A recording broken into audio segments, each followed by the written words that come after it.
Hello everybody, and welcome to another On the Workbench session. I'm just getting things set up, like my chat window. Just want to see if I can get this thing working. So it looks like we're actually live. That's very cool. And hopefully you can see we've got a little chat window thing that's moving over here. We're just getting that sized and everything. Let's see if we can actually, get our text set to some decent colors over here. Alright, we'll try that one. Yeah, we're going to try this color over here. Let's try this red one over here. We're going to make this a whole lot bigger. And let's see if that's working. So we're going to get rid of this little thing right here. There we go. Actually, I think we just got rid of our stream thing. So we're going to try this again. There we are. So we are live. And guess what we got here, folks? We got these things. Yeah, I think I got 11 colors. Obviously, well, it's the 15th here in Chicago. It's Saturday, and that means, well, delivery day for these contrastings. I got a variety here, some blues, some reds, some yellows, because red, yellow, and blue, that pretty much is going to make whatever you need. So what I'm going to do over here is see, I'm going to go down here and check my chat thing. Actually, not quite sure why I'm not on my live thing anymore. So we got this Landon blue. We've got ourselves a green over here. We've got this Snakebite Leather. That's kind of a blast from the past, that's for sure. And I think we got a couple, got a couple of these reds over here. So this Flesh Tier is red, Blend Angel's red. Now, what I'm not going to do is what you see in all the I don't know, GW approved videos where they just slap it on and do all that kind of stuff. We're going to try and mix these together because I want to see what happens when I mix this Warp Lightning and this Iron Yellow together.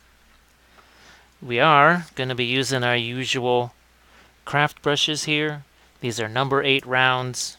It's fairly... well, let's put it this way. One of those jars of paint costs almost twice as much as 12 of these brushes. Now, like I said, you can get those from Hobby Lobby, wherever. And here's the miniatures that we're going to be painting. So these are Free Folk Raiders from Song of Ice and Fire. We've got our painted unit over here, and these were actually done in oils.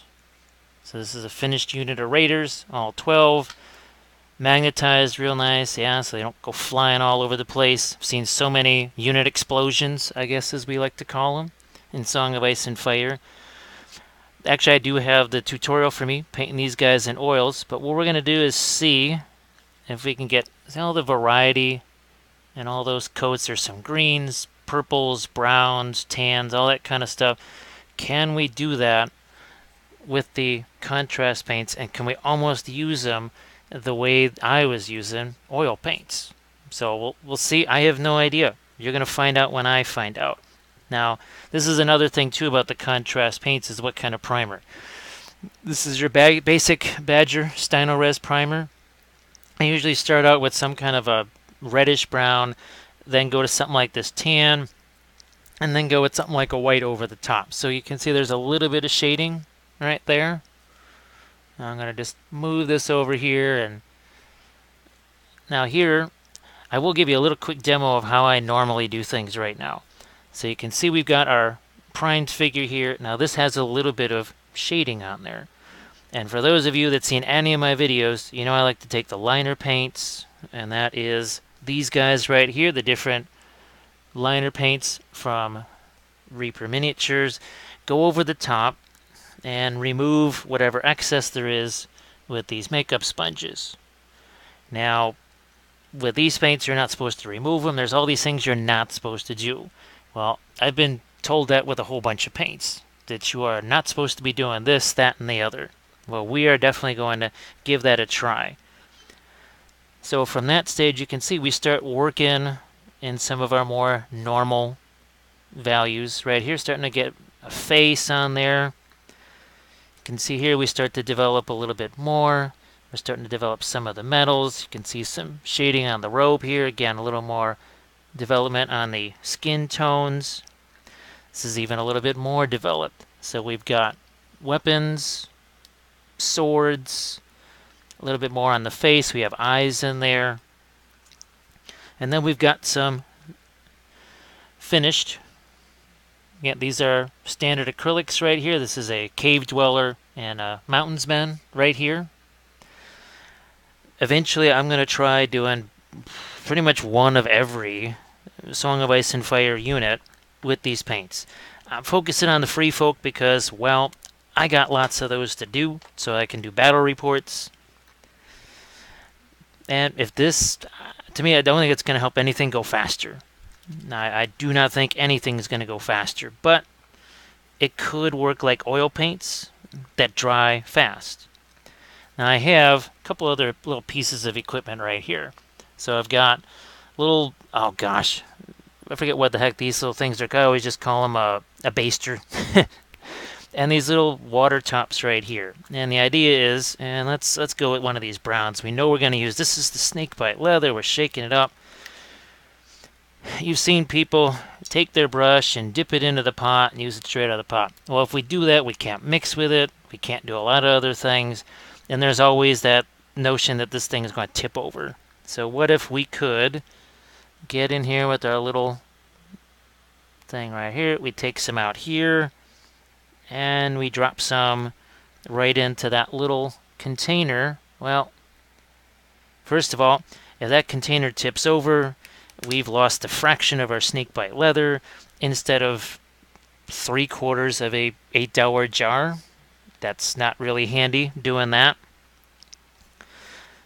So we can do a few of these. I also have other pieces of, this is just for flower tufts, right? It's one of those blister packs. So we could even lay out some here and mix on this if we wanted to, so it doesn't run all over the place. So we'll try that. I also have a collection of lighter GW colors here that we can try and mix in with these, because I have no idea. I've seen a few people mixing flesh tone colors and other lighter colors in with these. So what happens when you do something like this? You mix Kislev flesh and this.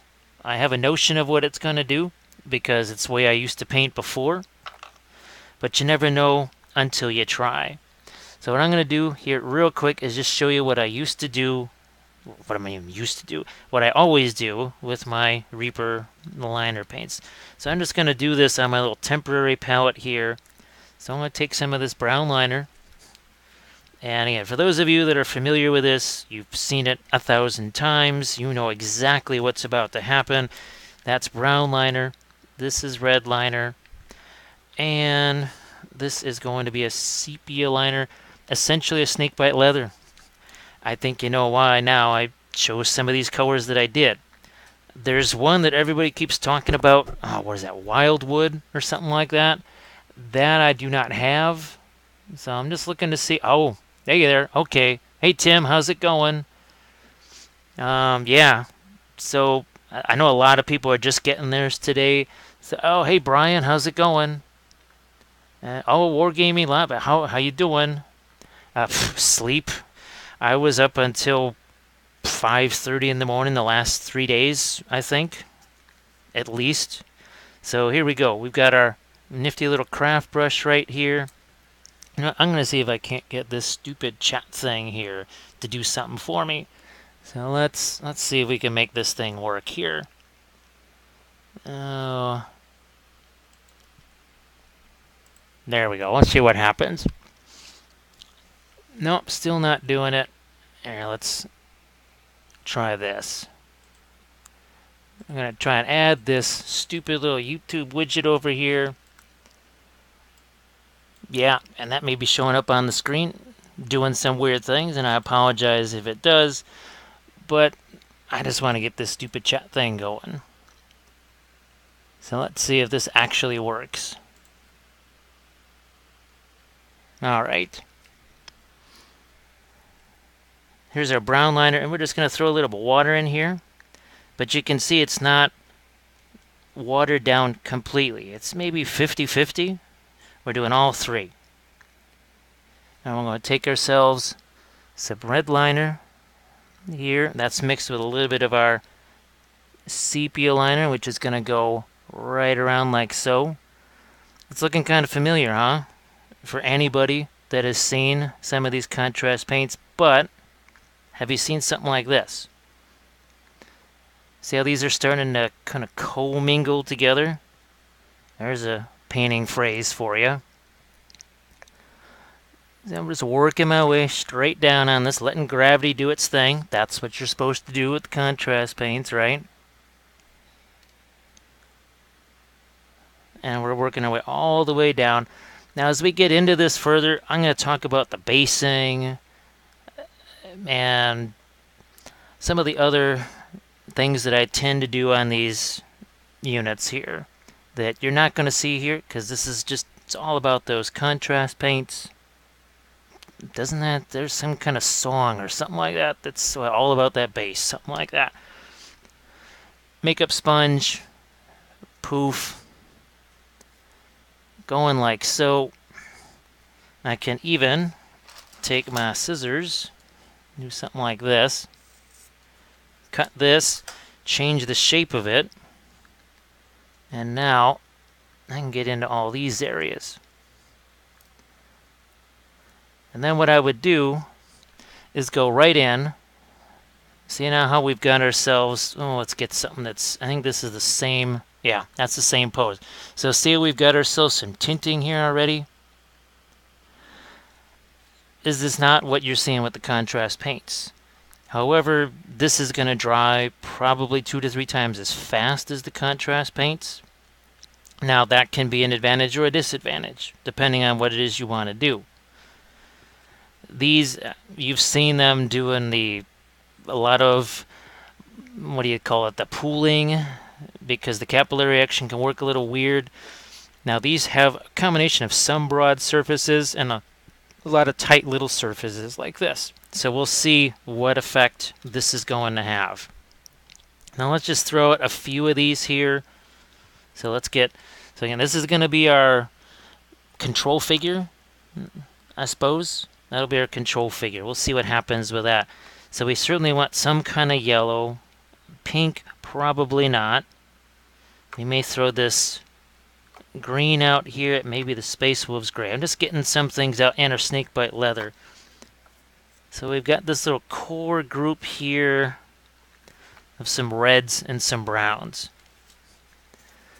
So let's, we know this is our Snakebite Leather, so we don't have to put in more of that.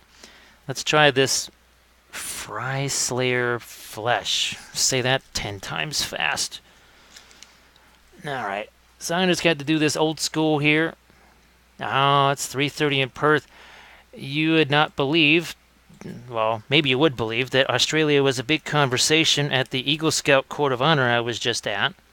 And we talked about, well, my favorite Tim Tam lamenting the state of the Western Bulldogs again, and also talking about the time difference between Melbourne and Perth. So yes, your ears were burning. You heard me talking about you.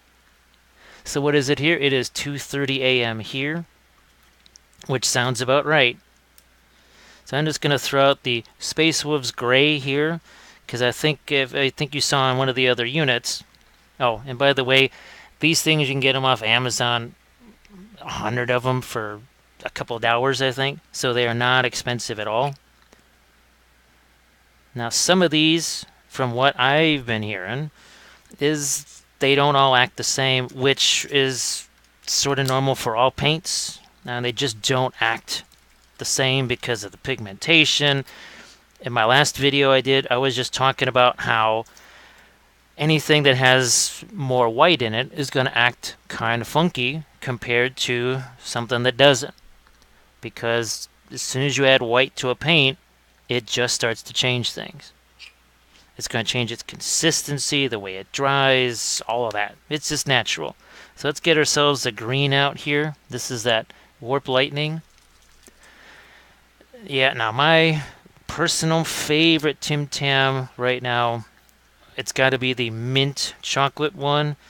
I think Kathy still really likes the salted caramel one, which makes sense because I'm the guy with the massive sweet tooth. So there's one more of these container lids out here. Now let's see if that's anywhere near. Oh, good, that's showing up on the palette camera.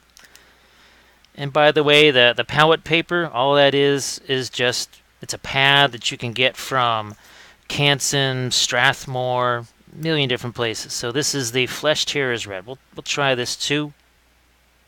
So there we go. So we've thrown out a few of these. What I'm going to do is move these. Here, let's go something like this here. Let's try something like that. And that is on the palette camera, looks like. Yep. Shift them over just a touch this way. See what happens when we start mixing these together. Like so. I have no idea what's going to happen. So you can see how that's changing the green a little bit. Here, let's get a little more of that in it so we can make a different color. The whole idea I'm trying to prove with this is that you don't need 1,000 different colors, because there's, what, 34? What if you could take 10 of those and make 20 or 30 colors? So here's even a little more of that yellow. So see how that completely changes that green around, and it's going to pretty much act the same. Now what if we take some of this red over here, like so, and start mixing it with our green. Now we've got ourselves, look at that. That is a nice, rich, intense reddish brown. Now, the more green that we throw in there, like that, oh, look at that. That is a really interesting color right there. Starting to like that a lot. There's a little more green in there. So we've just made ourselves a really nice deep brown contrast paint that actually, I don't know, this is kind of looking a little bit like that wildwood color that I keep saying that people like. What the heck, let's try it on this. Now I'm going to make sure that my focus is set correct here. Let's throw some of this in there and see what happens. I'm just going to throw it on the base. Now this is more, shall we say, like the GW recommended way, but still with a little more control. So see, there's a little bit of greenish brown there. That's cool. Speaking of cool, I am going to take a little bit of my Space Wolves Gray. I'm going to throw that on here too and see what happens. Because, like I say, you don't know what things can do until you try something with them. Because I've used the Green Stuff World Intensity inks as sort of a prelude to this. I'm actually going to pop in one step closer here. So that's doing some interesting things on the base. Now they say, oh my gosh, you can't take away the paint. Well, sorry, I'm about to do it and I just did. And I'm going to do it again. And I'm going to do it again. See how that stained that? It's got sort of a, oh, that's actually a really nice little stain right there.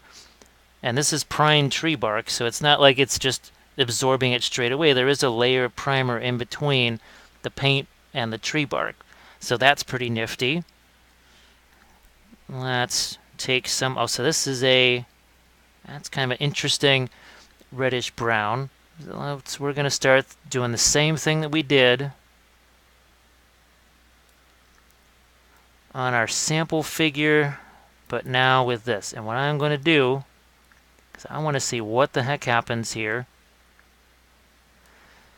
I'm going to go back to the chat in case somebody is asking questions. Here, sorry about that. We're going to have to scroll back over and down here. Oh yeah, mint all day, every day. It's got it. Well, the chocolate's kind of a given. Now that's it. See, it's not too bad right there, but let's see, we got this pooling over here, but See, we can pull that down. I wanted to try this. So here's the Space Wolves Gray, and I intentionally want that brown to leach into there. And that's what it's doing, because somebody was doing that in a video.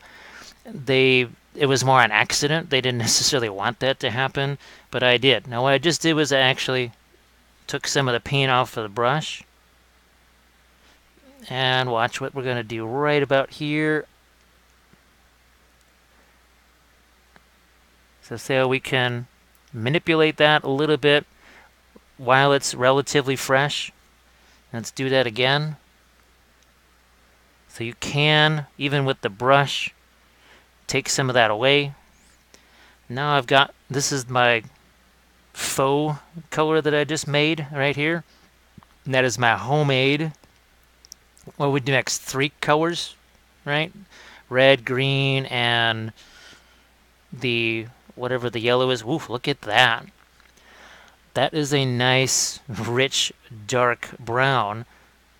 Like I said, Wildwood might be just the same as that, but that's pretty nice. And because I've got a little bit of pre-shading, that's kind of nifty.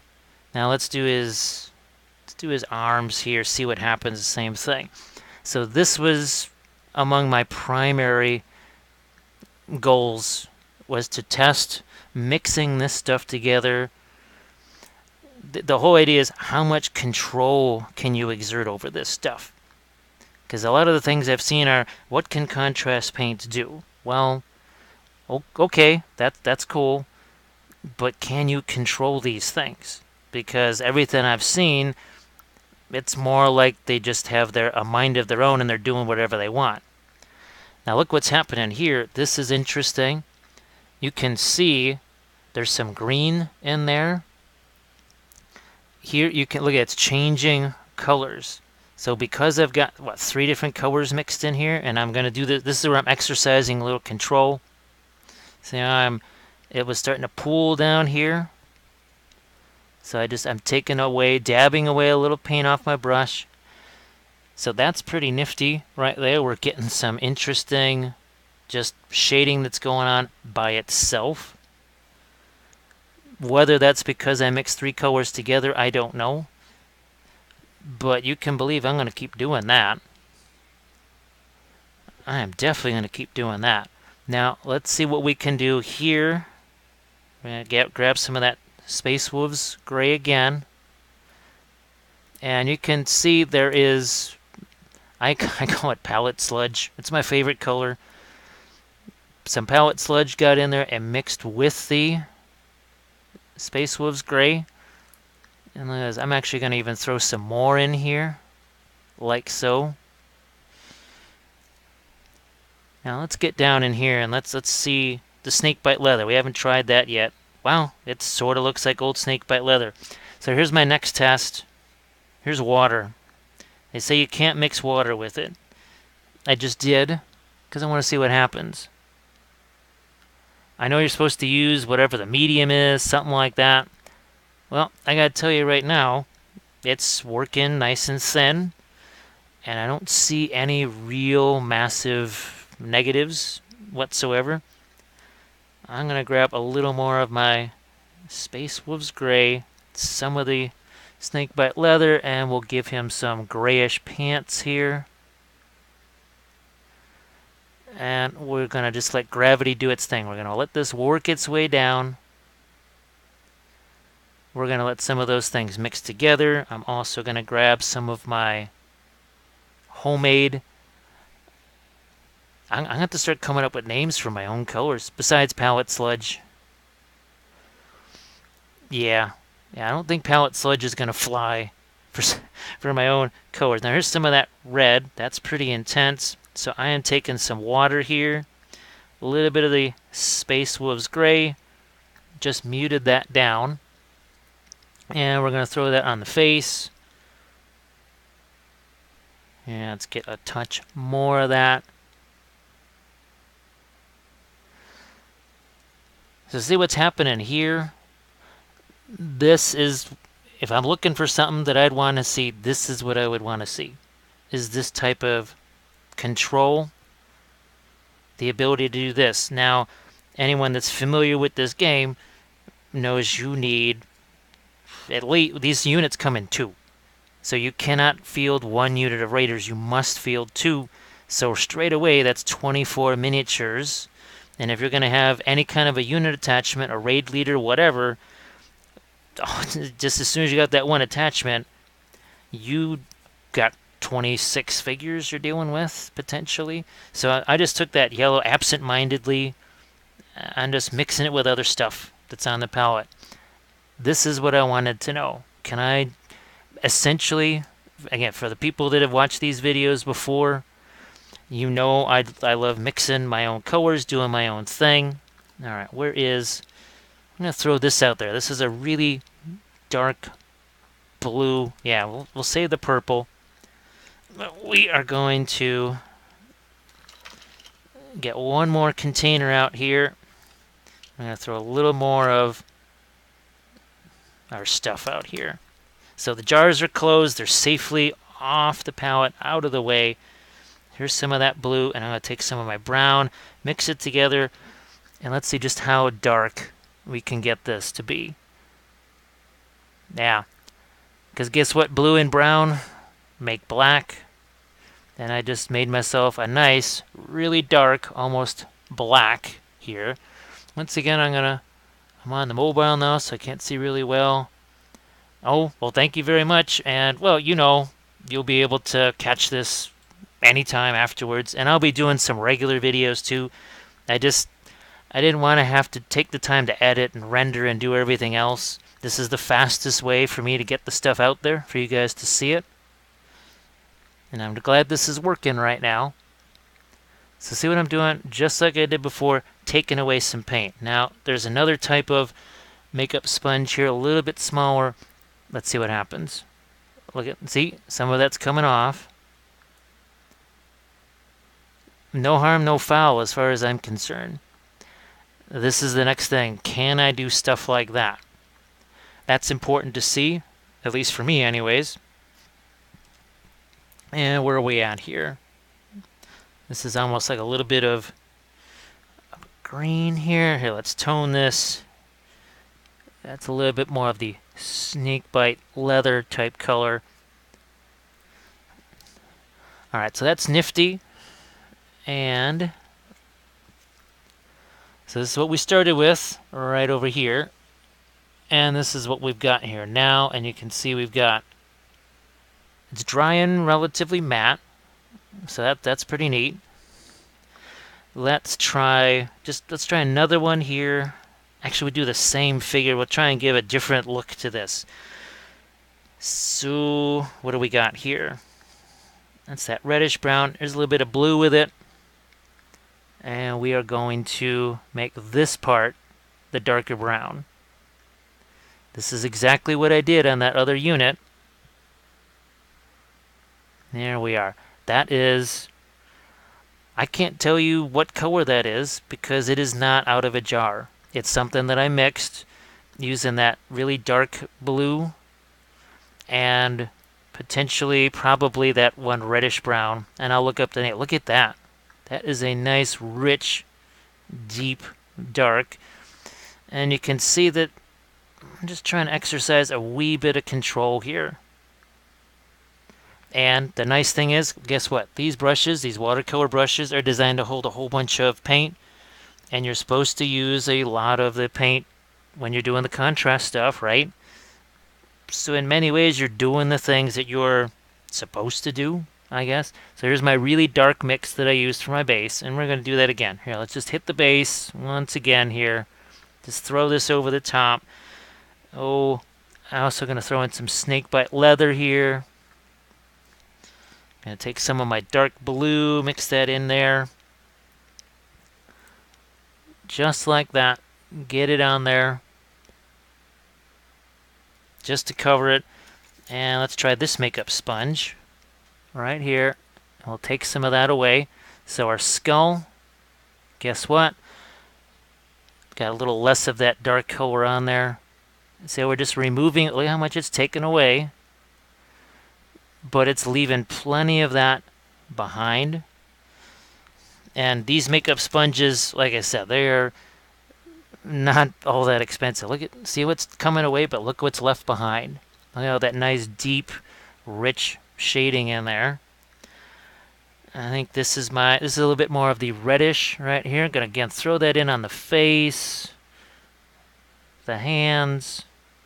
So we've got that. Let's do something a little bit lighter here. So this is gonna be almost more of a yellowish type color here. Let's mix even a little more of our brown color in there. So this is something that I can see when you mix these together, and I'm going to use my invisible air quotes, so you can see how there's a few different colors in there. That is really fun, because those of you that watch my videos, you know that I'm putting purples in my metals and greens and all these wacky, crazy colors, because that's more what real life is like. It's not just something that is yellow, is not just a bunch of different shades of yellow, progressively darker. It's actually got greens in it. It's got whatever. See, I'm able to pull a little bit of this color down into it. Look at what this is doing. What I'm actually going to do is I'm going to get rid of what's in there. So the brush is essentially clean, and I'm going to take this stuff, and I'm just going to drag it over here. Oh, look. There's no blobs there. Because what I see a lot of times with the yellow colors is there's a lot of big old blobs. And we don't really want blobs because they're just going to be a pain in the you-know-what to deal with later. So this is a little bit of my Space Wolves gray there. I guess, too, you've been seeing... I don't want to get too much into it, but you've seen painters that, let's say, don't necessarily paint armies using these. Me, I'm kind of do everything. I have to paint not just my armies, but pretty much everybody else's armies too. So time is a thing for me. And if this can do something interesting and something quick and speed things up a little bit, I'm not going to just say, nah, I'm not using that. I will use whatever. That's why I use the oil paints, because they let me get some really nice results in a fraction of the time. Well, these do that. How will I ever know unless I try it? So again, this is that blue. So this weapon here, I'm trying to get it to be a little bit more of a bluish color than the other one. So here's some reddish brown on that pouch. This is the other thing I want to see, is how long does it take for this stuff to dry. So we're going to set him aside. Where's my other guy? So here's my guy. So he's still sort of drying, but let's mess around with something here. So for the heck of it, I got this color sitting out here. We're gonna see what happens. This may explode, I don't know. People may be harmed, I may be harmed, but then that'll just be mildly entertaining for the people that are watching. This is what I wanted to see what would happen, and this is what I was hoping I'd see, because I've done this with other stuff before, even the GW glazes. So what I've made here, this is a semi-opaque mid-tone. Let's see what happens when I start using this. That is, oh yeah, that's what I'm looking for. Yeah, see, watch what happens when I do this right here. This is exactly what I hoped I would get. And I'm going to get a little more red into that.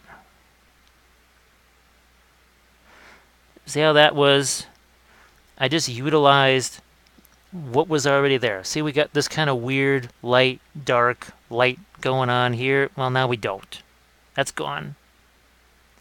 But we have that underlying shading underneath. That's pretty nice. Let's get out another color here. What do we got here? This is Screaming Skull. Looks like kind of a bone white or something. Let's put this out here and just see what we get. So yeah, throw this over here. And let's see what happens when we start mixing it with our kind of brownish mix here. Huh, that's starting to look like Snakebite Leather in a way. Let's throw this over the top here. Yep, that is... Okay, that's sort of like an old familiar tune right there. Now we can even lighten this up a little bit more. Yeah, that's what I was hoping you could do. What are we doing? We're wet blending. A few seconds, and we've got ourselves a nice bone handle on that weapon. We can do some of this stitching here real quick like. I'm having fun here. I'm having fun. This is what I was hoping would happen. So now I just put a little bit more of my lighter color in here. Look what's happening. But see how that's sort of semi-translucent? Here, we'll get some up here on the top of his hood. A little bit there. Look at the amount of depth that we're getting in this. This is precise. That other unit you saw me with the oil paints, this is what I was doing. Now, this is not going to stay wet for hours the way the oil paints do. But still, this is the kind of fun thing, this going back and forth. Yeah, these, I would call the initial tests here a success because this is what I was hoping it would do. So now I've got some green here that's mixed into that Kislev flesh, and we're just going to get a, here, I'm going to take a little bit more of my grayish color here. We'll gray that down. So now, I've got a touch of green now on his pants, but it's not, look at that. See how translucent that is? And the other layers of wash around it are still a little bit wet, so it might even leach in there and create a little wet into wet blending. Here, let's take a little of that bone white, add that in there, and let's do a little bit of wet blending again here. So this is fun. I was hoping this is what I could show you guys. It's something like this. So again, this is a really quick, down and dirty. I mean, how long have we been fooling around with these? And I've been yapping. Speaking of yapping, I'm going to have to check the chat real quick here since my screen didn't want to cooperate. I wonder if you can, over a gloss varnish to add tone over base coat. I don't do the varnishing between layers, which is much to the chagrin of a lot of the vehicle guys. Oh yeah, speaking of vehicles, I've got my video series that I've been doing on the Cruel Seas 1/300 scale ships. You can bet I'm going to try using these on the ships and on my vehicles as weathering, because people say, well, it doesn't work well on those large flat surfaces. Maybe, maybe not. But what if you used them for streaking and for rust and corrosion and that sort of thing? So you can see now I'm mixing that, my bone white color with that Space Wolves gray. I never thought I'd be saying Space Wolves gray again. I never thought I'd be using that term. Now let's get a little more of the, what is that called? Screaming Skull. So yeah, it was probably the original bone white, or what was it called? I don't know, it's been a while. I don't remember what some of the colors were. Here, let's mix that with a little bit of the Space Wolves gray, see what happens. Oh, that is nice. I like that. Definitely like that as a light gray. I'm going to get more of the Space Wolves gray out here. So we're doing fooling around with a little bit of non-metallic here. Nothing fancy. Just a little bit of that bluish gray. And I'll show you in a second why I am not super concerned about getting a whole bunch of highlights and such on this weapon here. Because we'll hold a mirror like that. Let's find one that's got itself some... Yeah. So So you can see we've been adding some blood effects here, so why go crazy? So yeah, this is, one's with oil paint and one is with the contrast paints, and I'm seeing a lot of fun similarities there. Hey Bethany, how's it going? Ugh, if somebody could get it to stop raining here. If you're wondering why I haven't been doing these, the non-stop rain, as we set records month after month, let's just say that the one thing that can happen is that seepage gets into the basement, and if I don't catch it right away, the one allergy apparently that I have is to mold. And the way it manifests themselves is to essentially turn my voice off. It's like instant laryngitis. And anyone that was at Adepticon the last 2 years knows exactly what that sounds like. It doesn't sound like anything because you can't hear me. So that was why I kind of had to stick to more just regular filmed videos, because my voice was not going to last for 2-3 hours of constant talking. So here we go. Again, this is with the contrast paints. Most people won't even be able to tell. So this is what we mixed together. So again, we've got the, what is this called? Iandin yellow. Oh, no, that's funny. Iandin yellow there. This is the Waystone, Warp Lightning green over here. The Space Wolves. Oh, we haven't tried this one yet, so we'll give this one a try too. We've got the Flesh out there. This is the Leviathan Blue. That's sitting over here, right over there. Yeah, well, I've heard in the UK there's people are building arcs and and stuff like that just to try and stay afloat. All right, this, yep. So this is our generic color. Oh, look at that. It's starting to almost turn a little bit green, but it's reddish here. That's interesting. So I am going to take that lighter color again. I'm mixing it with a little bit of a reddish brown here, and we're just going to see what happens. So again, this is a little bit of a semi-translucent layer over the top of that. We're just kind of getting it a little bit wet so that we can start working some stuff in.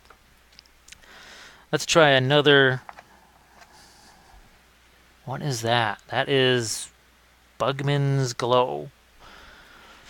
Kind of looks like old Dwarf Flesh. Actually, it probably is. And out it goes. So we got Dwarf Flesh out there, which we are going to mix with the Fry Slayer Flesh. Yeah, that's more what I'm looking for. Alright. And I think you can see what's happening here. We're doing that same sort of kind of wet into wet here.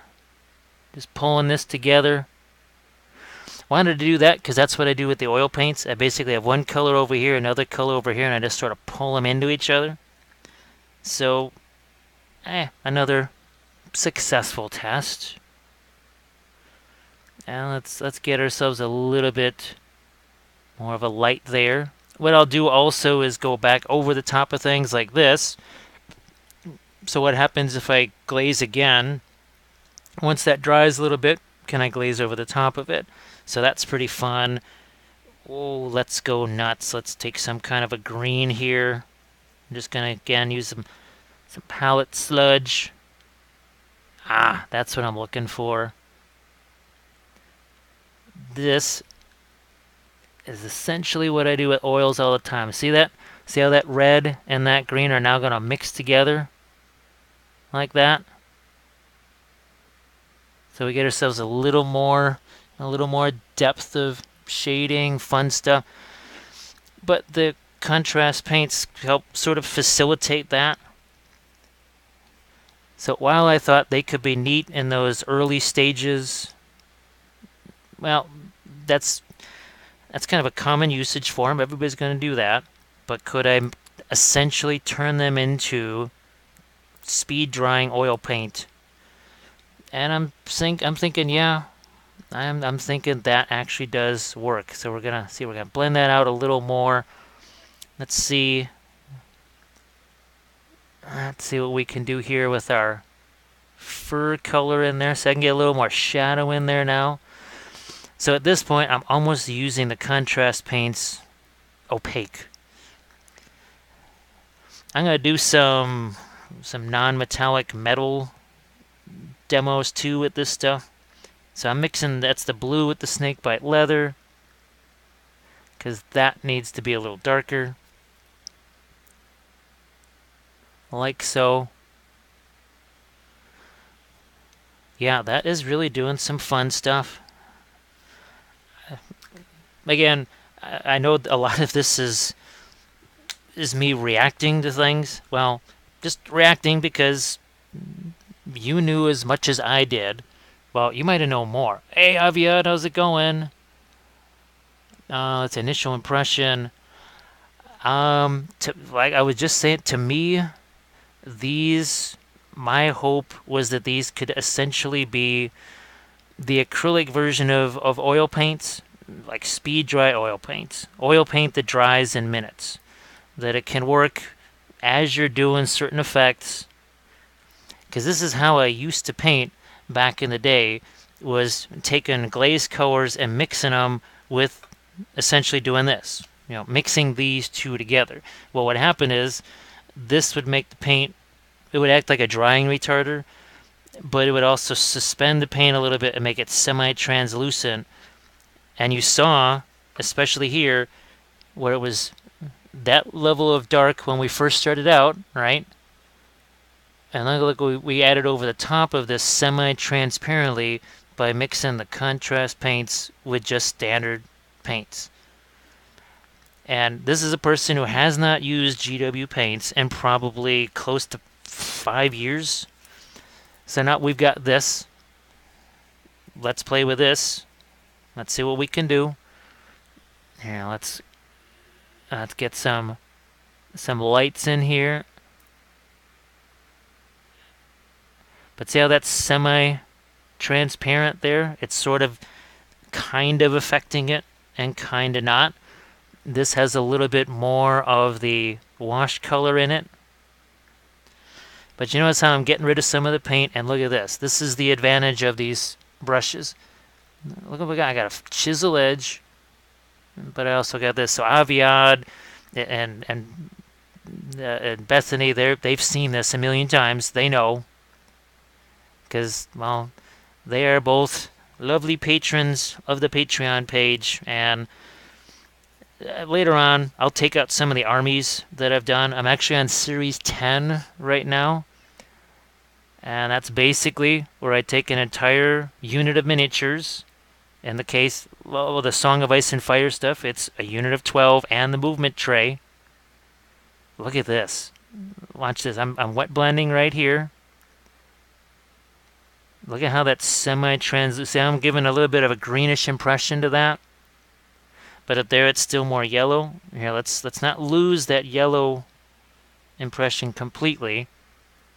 Here, let's get, there we go. There we go.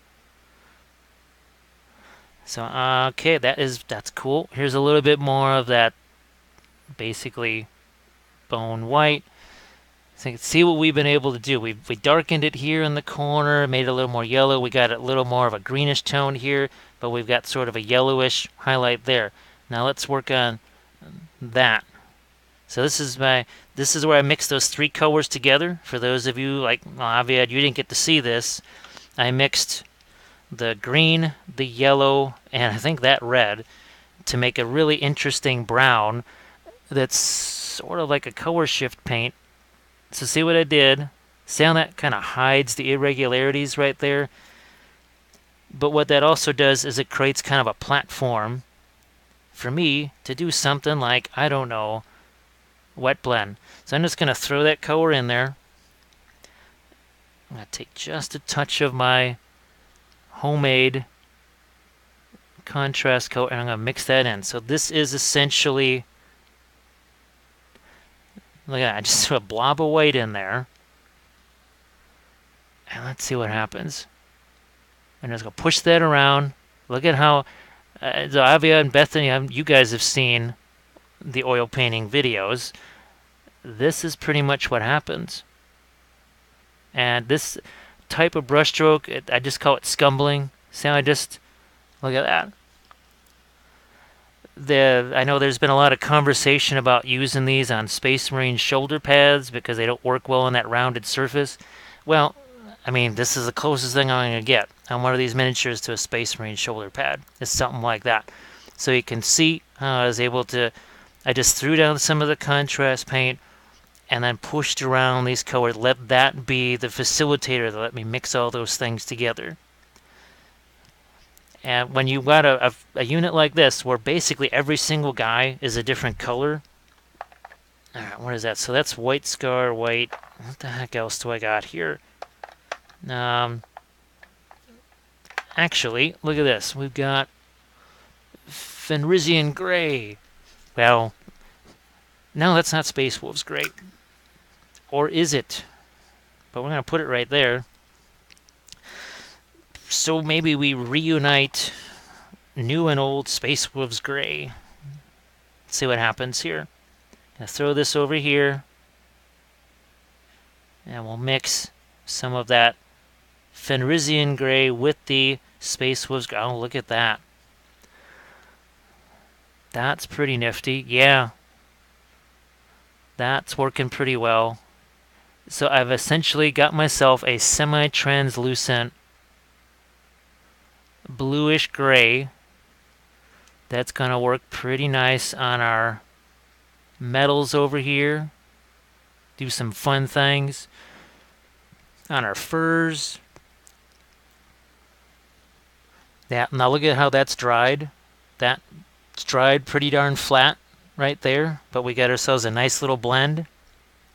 And this is just the original contrast paints. Didn't do anything there. I'm going to grab a touch of white here. I think this is just White Scars white. Let's throw this out here.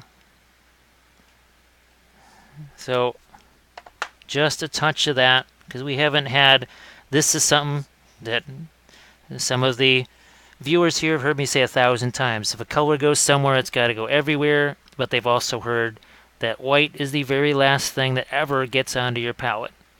And it should be one of the last things you're fooling around with. But look at that. Now we're starting to get ourselves a little bit more of a highlight there on our fur. Let's get the top of the hood right here. So I'm enjoying this a lot. Now I do have to say, there's other paints that I already use that do things like this from a few different companies.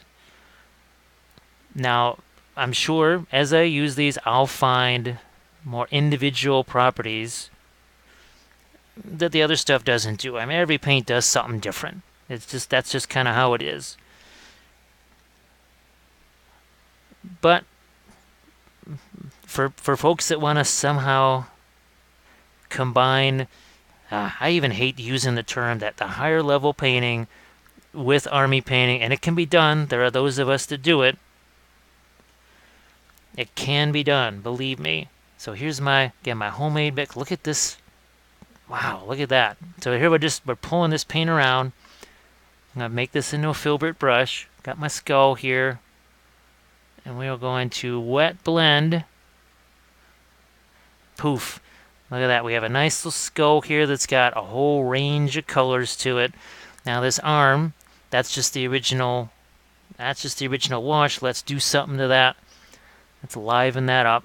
So here's that semi-translucent mix again. Can lighten it up a little more.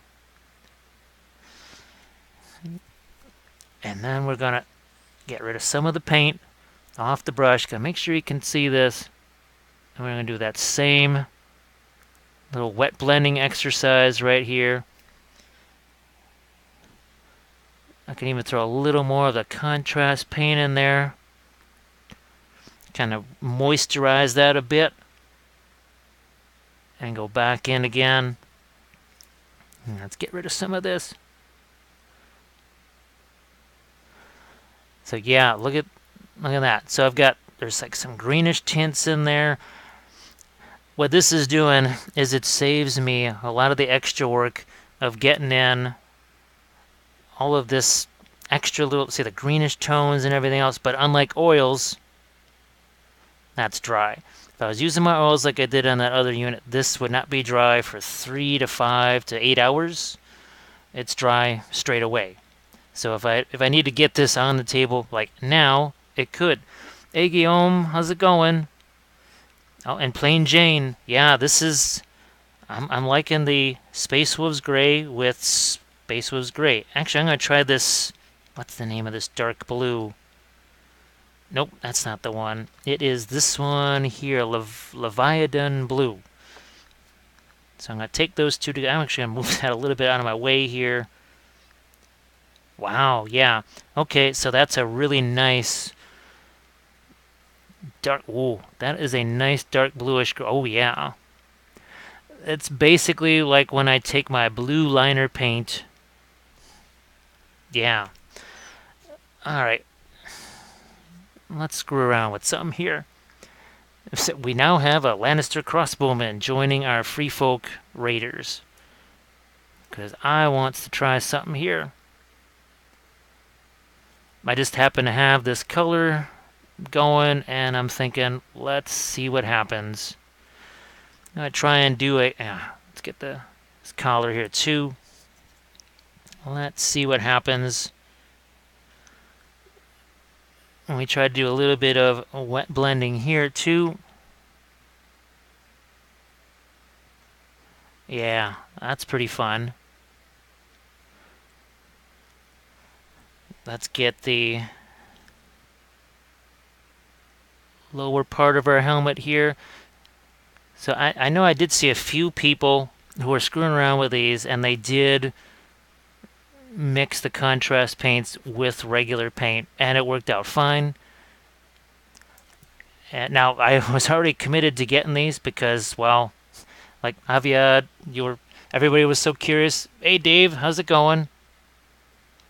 That there was kind of no choice. I was gonna have to get these things and at least play around with them, even if I didn't like them. I was gonna have to screw around with them and see what could be done with them.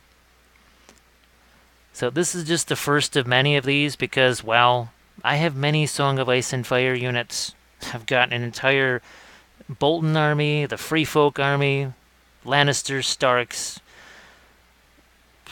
Night's Watch, we got it all. So actually I'm going to let that dry just a little bit. And I'm going to grab another. Actually, I'm going to see what happens here when I add some more of this to make it even darker. Because this is, yeah. So you can add multiple layers of this and really, oh yeah, that's really enhancing the dark there.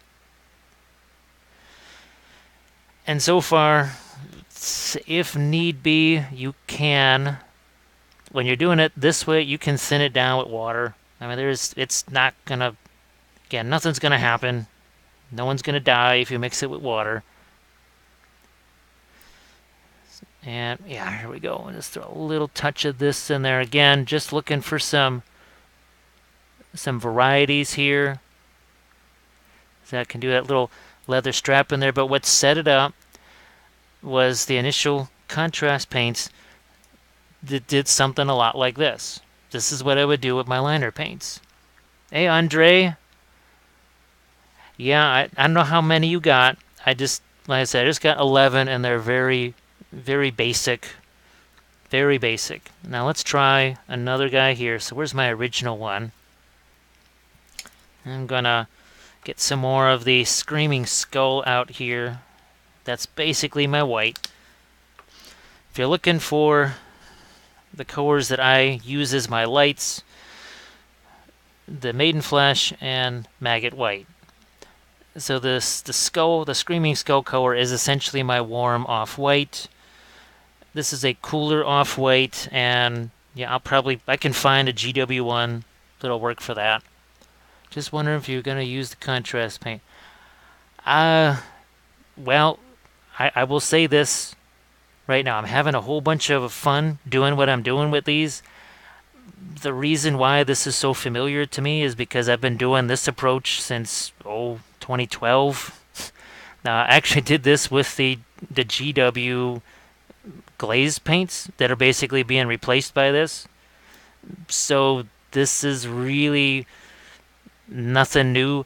What these are, I can't say they're pretty much a more intense version of the, I'll just call them glaze paints. And again, those are being replaced by these. And now I will show you. I already have a video with these. So these Intensity inks from Green Stuff World, it's basically what you see here. Because I've been painting figures for a few months now. I want to say about a month and a half with these, doing this, where I'm mixing the Intensity ink with essentially something like this. So this black with this bluish white, I get an interesting light bluish gray. So it's kind of, it's really what you need it for. Now I'm going to take the green and the blue, mix it together. That's a nice grayish, greenish blue, but it's also a little bit lighter. And that's going to form another highlight layer here. So what I'm seeing is this does, just like the old days, it will act as sort of a drying retarder. I thought it would. So like I said, these were my assumptions based on what I saw people doing and what I thought I could do with them, and so no surprises here. That's what's for me $8 a jar. There's no way I'm getting all 34 because I don't need them. Because as you saw, what was the first thing I did was I mixed my own and made my own color. So I'm gonna find the ones that I know I can mix into the colors that I need, and just use those. So let's see if we can't make ourselves some kind of a skin tone out of this. And I was assuming that's the flesh tone. That's the screaming skull, whatever. Let's do the flesh test. Look at that. Can you even see that? So that was this and that together. I mixed those two together, and I basically matched my skin in a few seconds. But on the plus side, it is also a little bit semi-translucent, which means it can go over my initial. See how that lightens that up a little bit? There, well, look at what it's doing. It's keeping my original deeper shading there, but I can go over the top of that. Oh, let's get a little bit more of that skull, screaming skull. What? Yeah, it's acting just like the maiden flesh from Reaper. So we can get a little bit lighter in here on the skin tone. Oh, what was that? Actually, I haven't tried this yet. What is this? That is Caelian flesh tone. What was this? There was Dwarf Flesh. This looks just like another old flesh tone that was around for a while. I am going to mix that with the Snakebite Leather here. It's going to orange it up a little bit. And yeah, that's what I'm looking for. That's a nice intense. Oh yeah, that's nice and intense. Sorry if I react to all this. These are colors, like I said, I haven't used GW paints in a long time.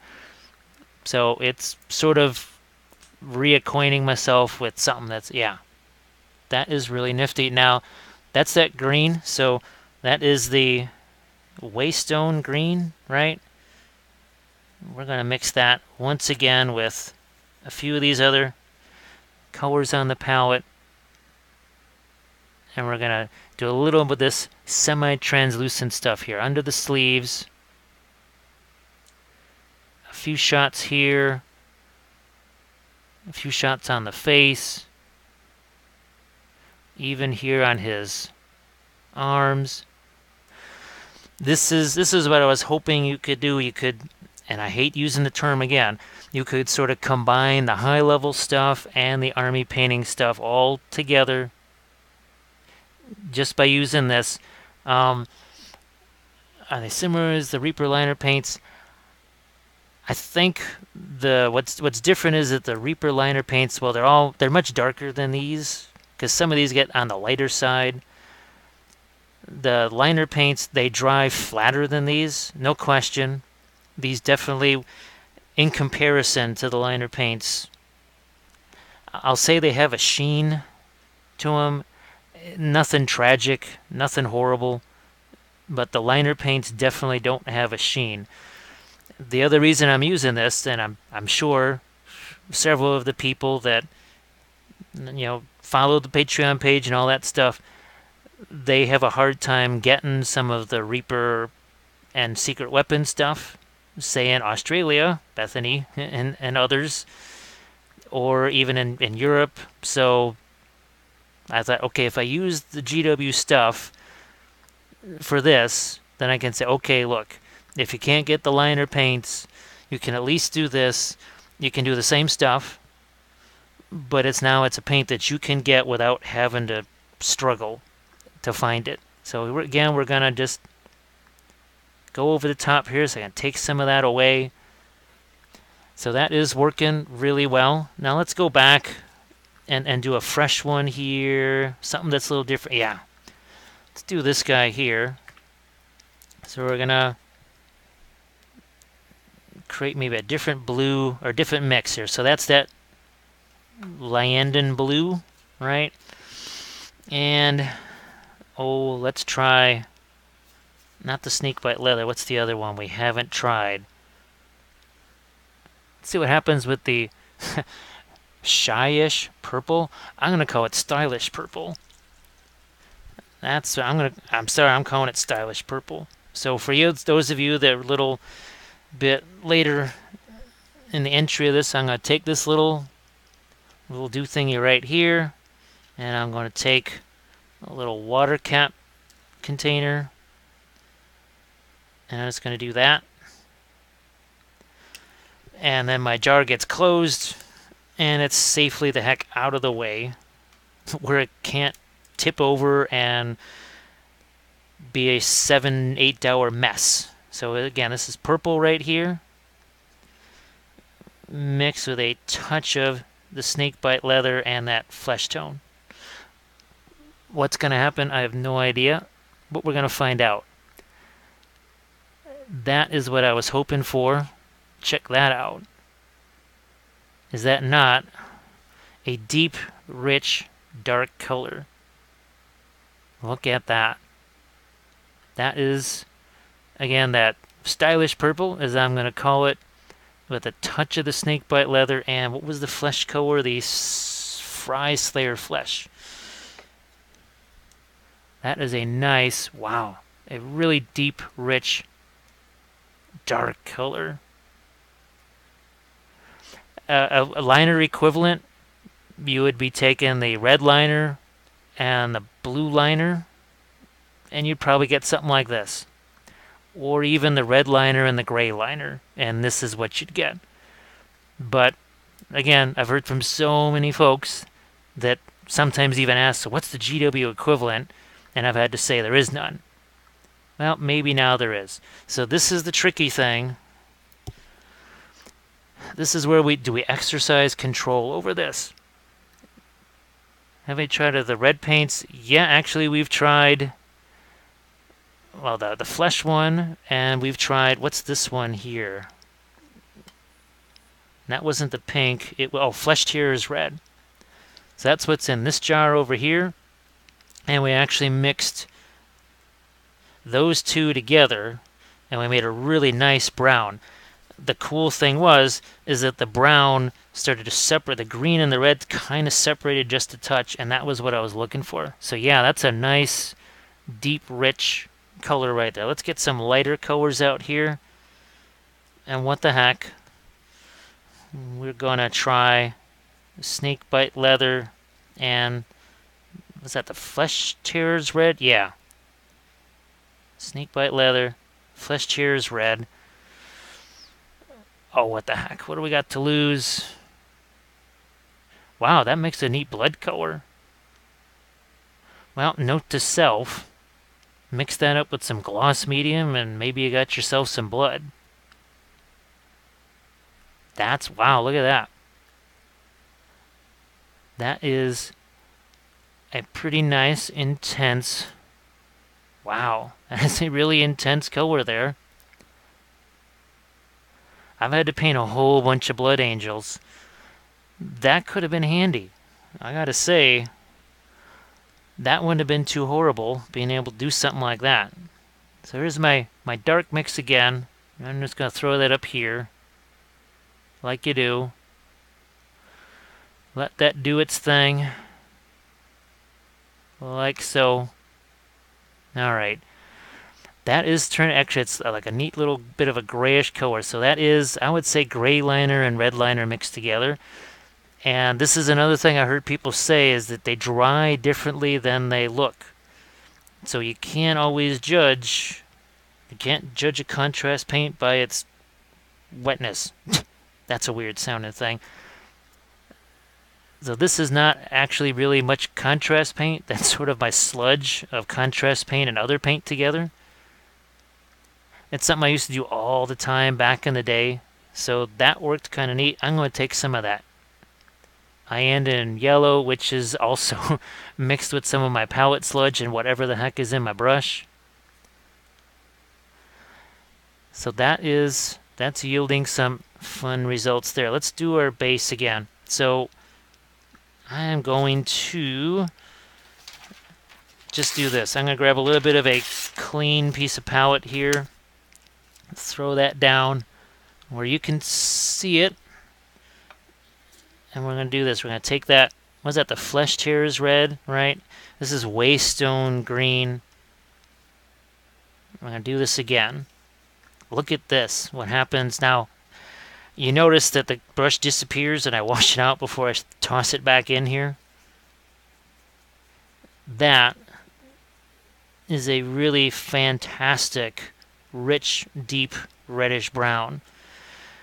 But kind of like the liner paints, it's not completely and totally mixed.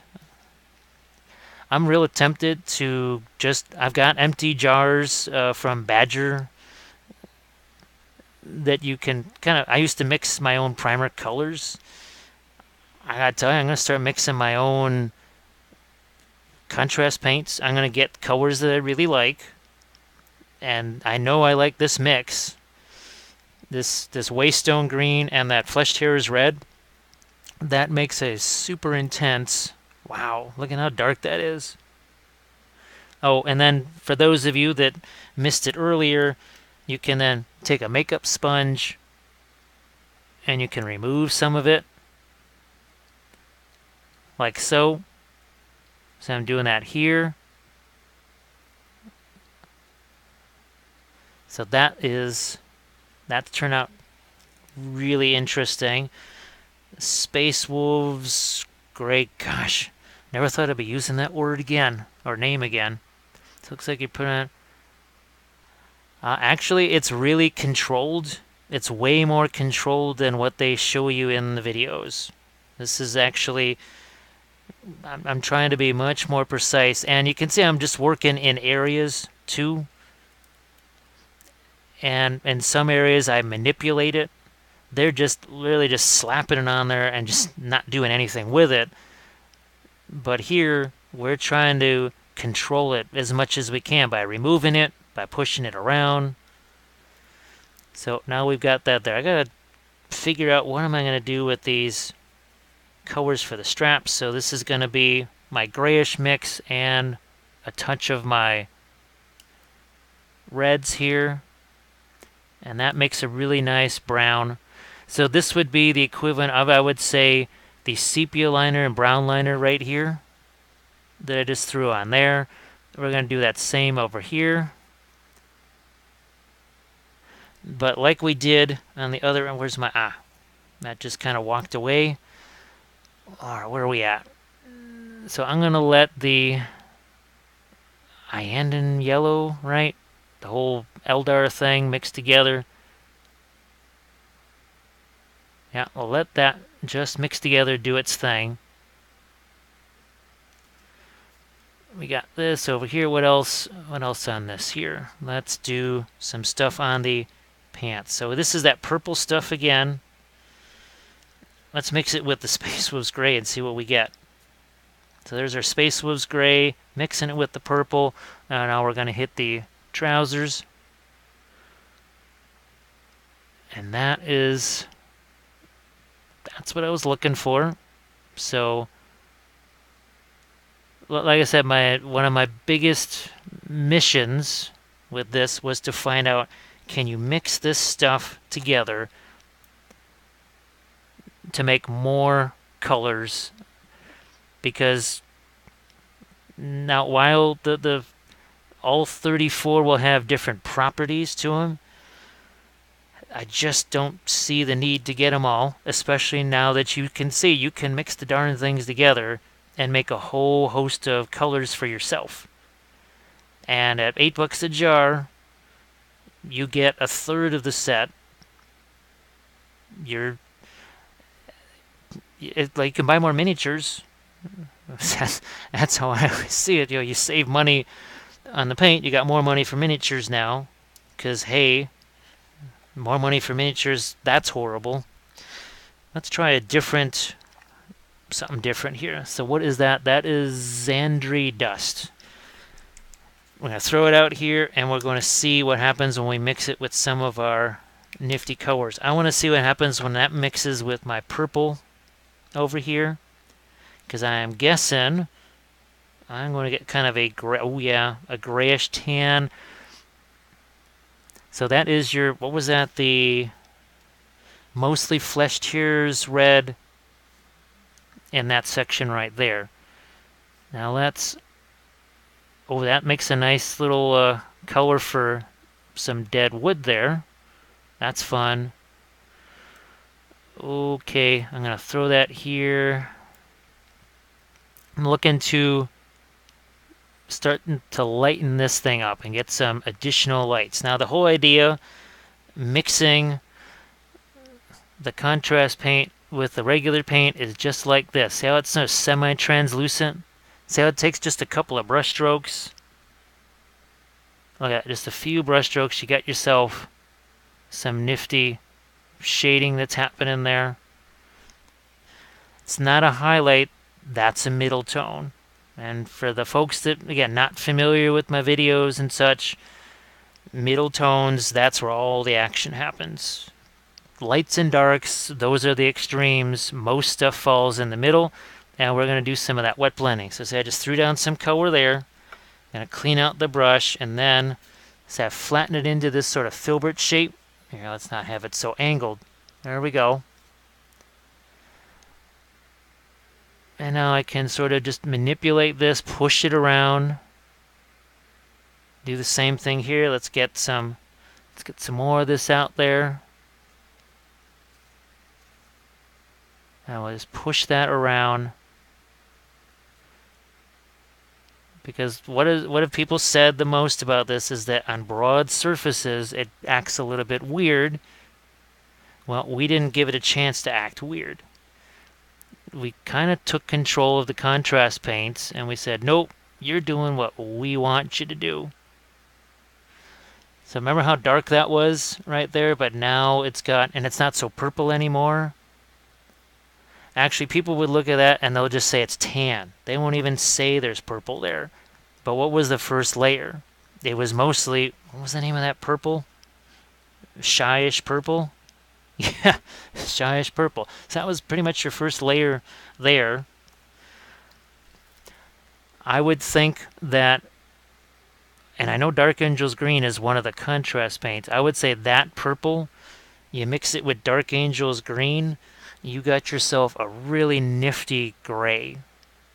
A gray like no other, because depending on how much of that green or purple you get in there, you're going to get a very different gray. So look at that. This is essentially what I do when I'm doing oil paints. Just progressively lighter layers here. See, we'll walk this back up. And we'll do the same thing over here. So we've gotten ourselves a lot of nifty shading all around this. Now that's really an intense red. We're going to knock that down. We're going to take that red and we're going to mix it with whatever that tan is. Touch of purple in there. See, we got that pooling right there. We don't like that. Oh, look, it's gone. And I've seen people get really anxious about that. And I knew before I even got these things, I knew that was definitely a way to get rid of it. So look, we did the same thing over here. We're using the same color, whatever that tan was. And I'll look up the name in a second. But check that out. Now it's not quite so blood red anymore, but it's got a nice reddish tint to it. That would have been handy on that Rohan. That was actually my last army painting series that I did. That was on Rohan. So here we'll take, what was the name of that again? I'm looking it up for you. It was Xandrie Dust. And again, that Xandrie Dust mixed with our stylish purple. And we're making a really stylish reddish leather color with it. So I'm definitely happy that I'm able to do these sort of things with it. Because this is how I visualized using them. As soon as I saw them, I said, yep, I bet you this is how I'm going to be able to use them. And sure enough, and this again is a raw test. I had zero opportunity to work with these things.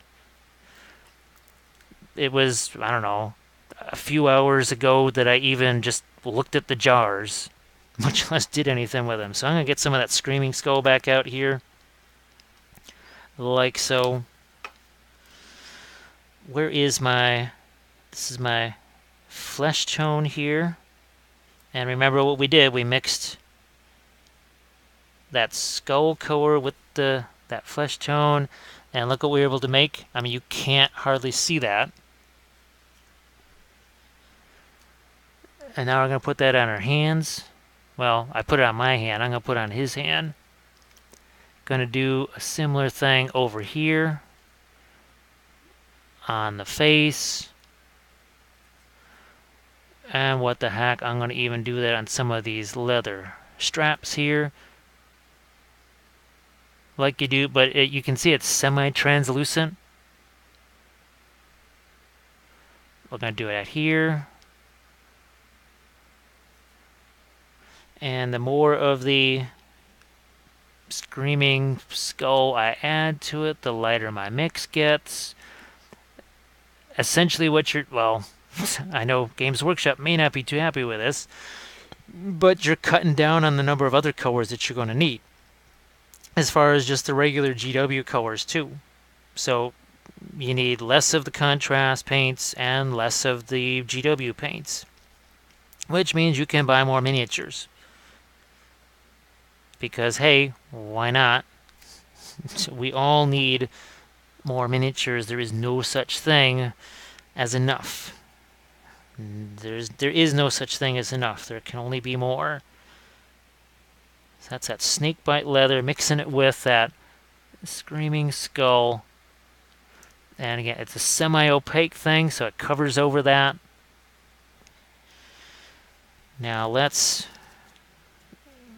get our Space Wolves Gray, and we'll mix that with our Screaming Skull again to make a bluish white. And we'll go over the furs like so. Well, just like that. Get some lighter colors there. And what we'll do is we'll pick up another guy here, and we'll get a start on him too. But you can see some of those contrast paints, they're still wet down in the crevices. To me, not a big deal. I haven't worked with oils so much. I'm used to dealing with just wet paint. So see, this is covering over real nice.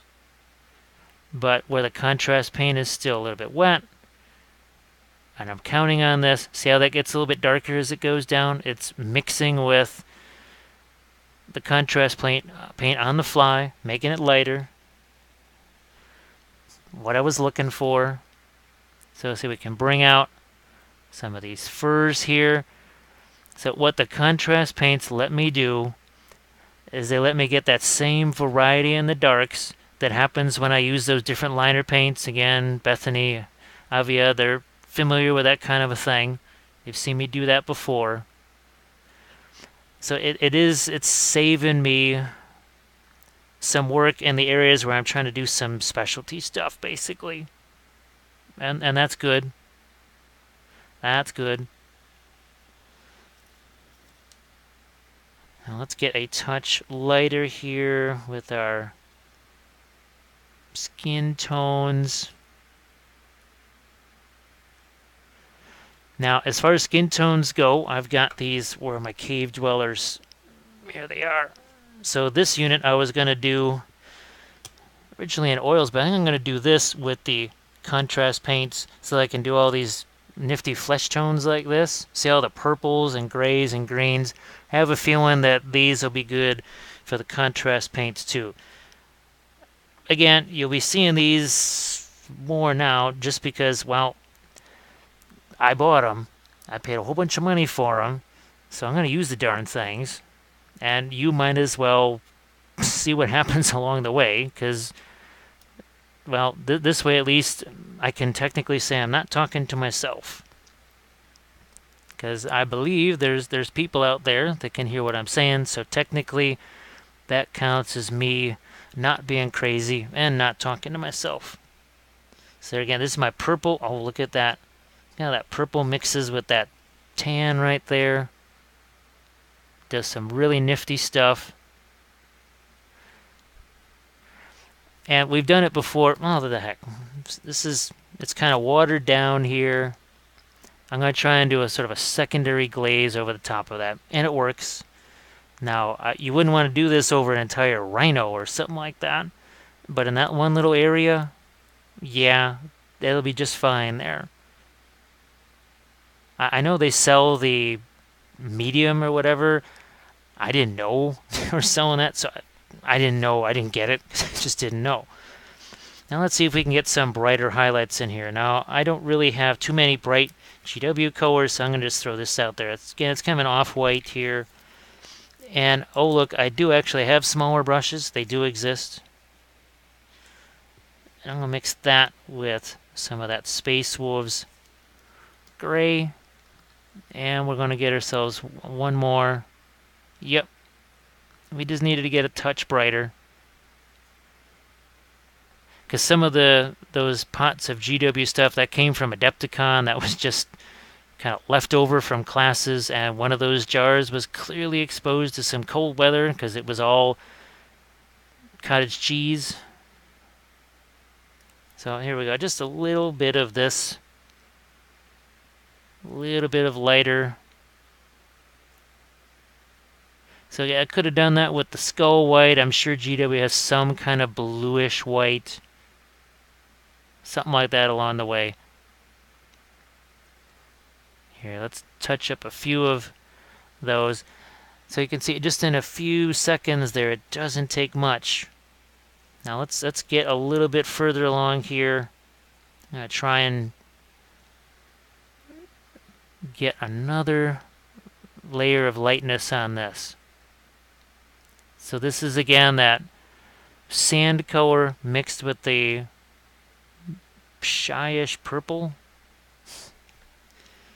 So let's do another one. So we've already worked on, we've messed around with three figures. Again, this is the one that where we took that waystone green and mixed it with a whatever that was. I think that was the flesh color, and we made that semi-translucent green that we could brush over the top there. So I mean, how do you feel they compare to the green stuff inks? Well, there is one, and I don't think you can. Ooh, wait, do I have them here? Do I have them here? Here we go. All right, so see that yellowish brown snow? Well, the I used the inks on these right here, these two doggies, and this, on this dog right here.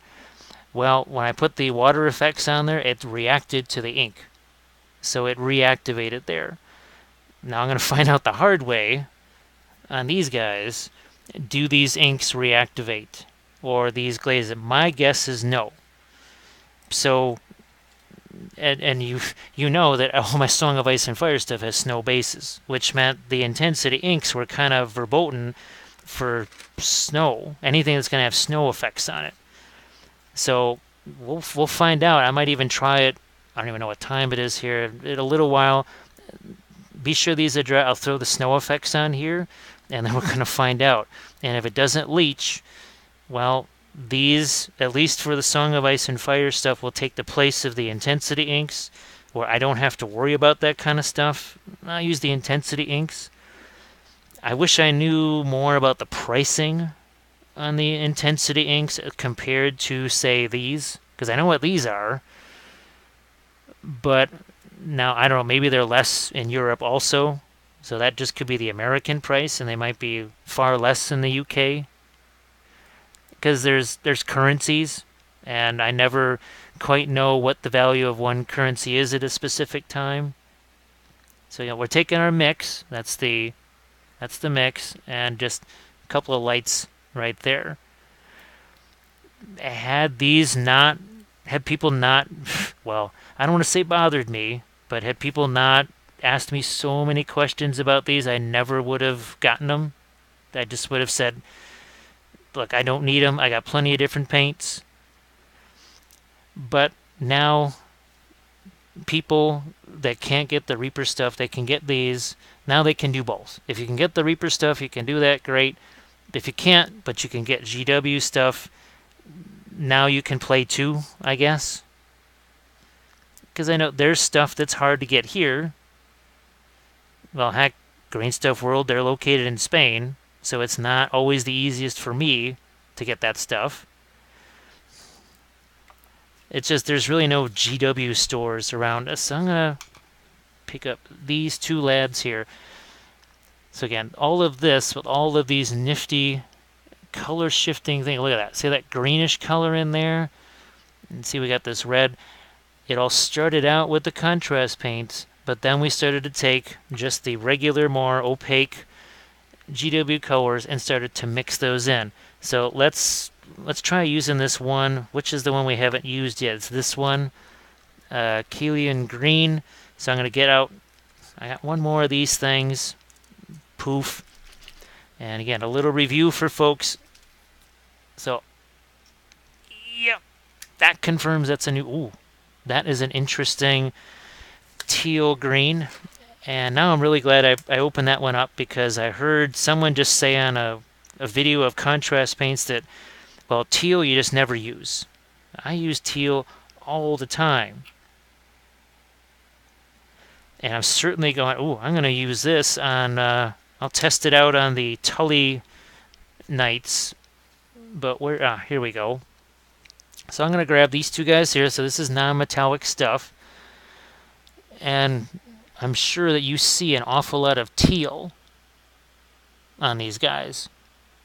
Well, that color that I just put out, what the heck is that called? A Caelian Green. I think you can see a fair amount of teal here in my blackened steel. And I've got another mountain figure, so I'll do a tutorial on him using these, maybe. I mean, why not? I've got to paint him anyway. Might as well use it. So let's see what we got here. Actually, I'm going to throw out a fresh... Oh, look at this. So this is actually still wet. That's been sitting there, good Lord, hour and a half-ish, maybe even more. So that's kind of what I was expecting. So again, this is just palette paper here. So I'm going to throw this down so we have a clean thing to work from, because we want to see what this looks like. That, oh, okay, that's what I was hoping for. It's a nice teal right there, which we are now going to mix with our purple. And look at what we just made. That's blue liner right there. Where is my blue liner?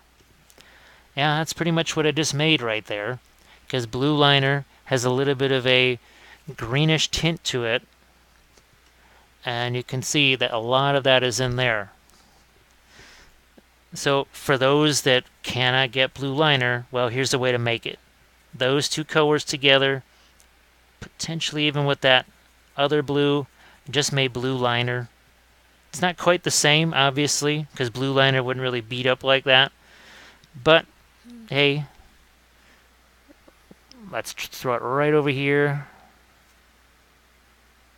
Like you do. A nice, dark, sort of blackened steel. And we're going to take our makeup sponge here. And we'll see what happens when we remove some of it, just to get control over it. Yep. You can definitely do that. Now let's take a touch of that. Mix it with some green here. And some of the red. And now I've got myself a really... This is almost like a dark Nurgle green right here. You can't quite see it. But I think it's going to show when it hits the miniature. Wow. Look at how dark and rich that is. But you can see we're exercising some control over this. We're not just going berserk with it. And it does dry different, I can tell you that for sure, because that will get lighter in some places, without a doubt. So that was that teal color, some of the purple, and then we threw in the red.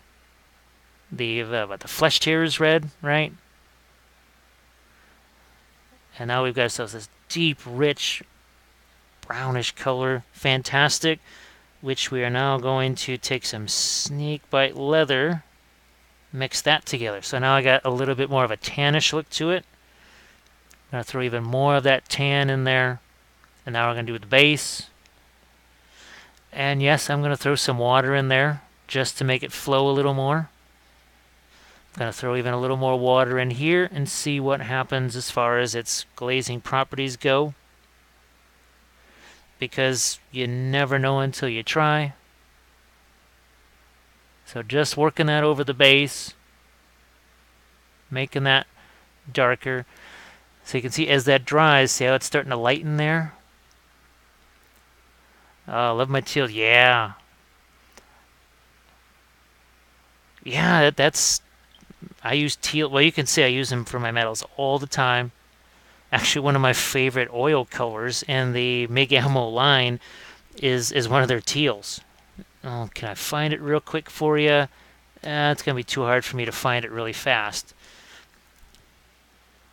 Now, what do we want to do here? Let's try another mix. So there's that Iandin dark scent. Well, it's got some greenish mix in there already. We're going to use that.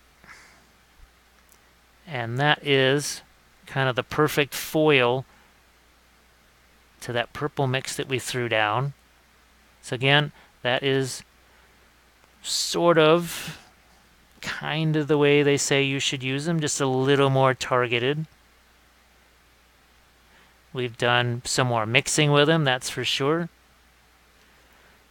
And that's why it's got that greenish tint to it, but that I was counting on that. See, look at that. Now let's say I don't want to. We know that's going to pool there while it is still wet. Let's see if we can't manipulate it on it. We'll just do this. Yeah, we dry the brush, and then we take some of that away. Look at how I'm just sort of sponging that off of there. So if you don't want to have to go back in like I have, I'm going to do it anyway. But say we manipulated that and we now made ourselves some more shading right there, sort of kind of automatically. So do the contrast paints give you miracle shading on their own by slapping them on? Hell no. 2 words, hell and no. That's 3 words. No, that's 2 words. So yeah, just don't. And that may sound a little harsh, as I'm throwing a little bit of Snakebite Leather into that same mix. Going to use it for the hair. As soon as I heard them saying that, I said, look, it's never going to do that. You have to exercise some control over things. It's kind of like, well, house paint. Would you just kick over a can of house paint and say, look, my walls are beautiful? Probably not. I'm just going to throw that out there. You might want to exercise a little bit of control with the roller. As the same thing here. You exercise a little bit of control. Guess what? Then those paints, they really start working for you. You just have to kind of make them, bend them to your will. This is that Space Wolves gray again. And I do not care if it gets to be a little bit greenish. Doesn't matter to me. Because you saw how we went back over that fur later on. And who knows, maybe I want that fur to be darker instead of lighter. So, and see how this kind of leaches together. I was hoping, that's what I was hoping for. And I'm going to do that here too. And I'll pull out the original unit here in a second, as soon as I do this little bit here.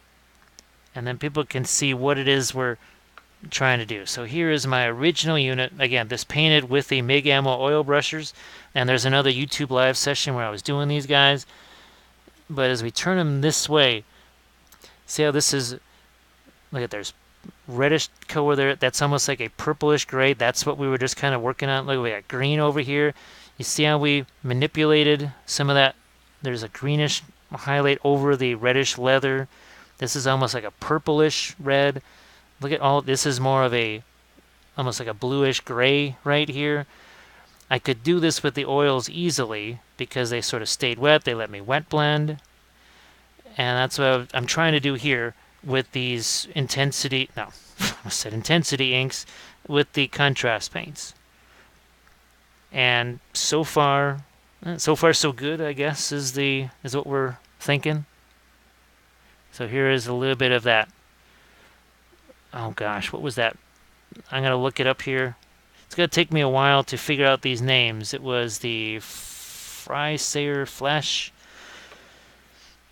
I don't know, I was tempted to get that wildwood after people talking about it, but seeing as how I can mix all this stuff together, I really don't think I need it.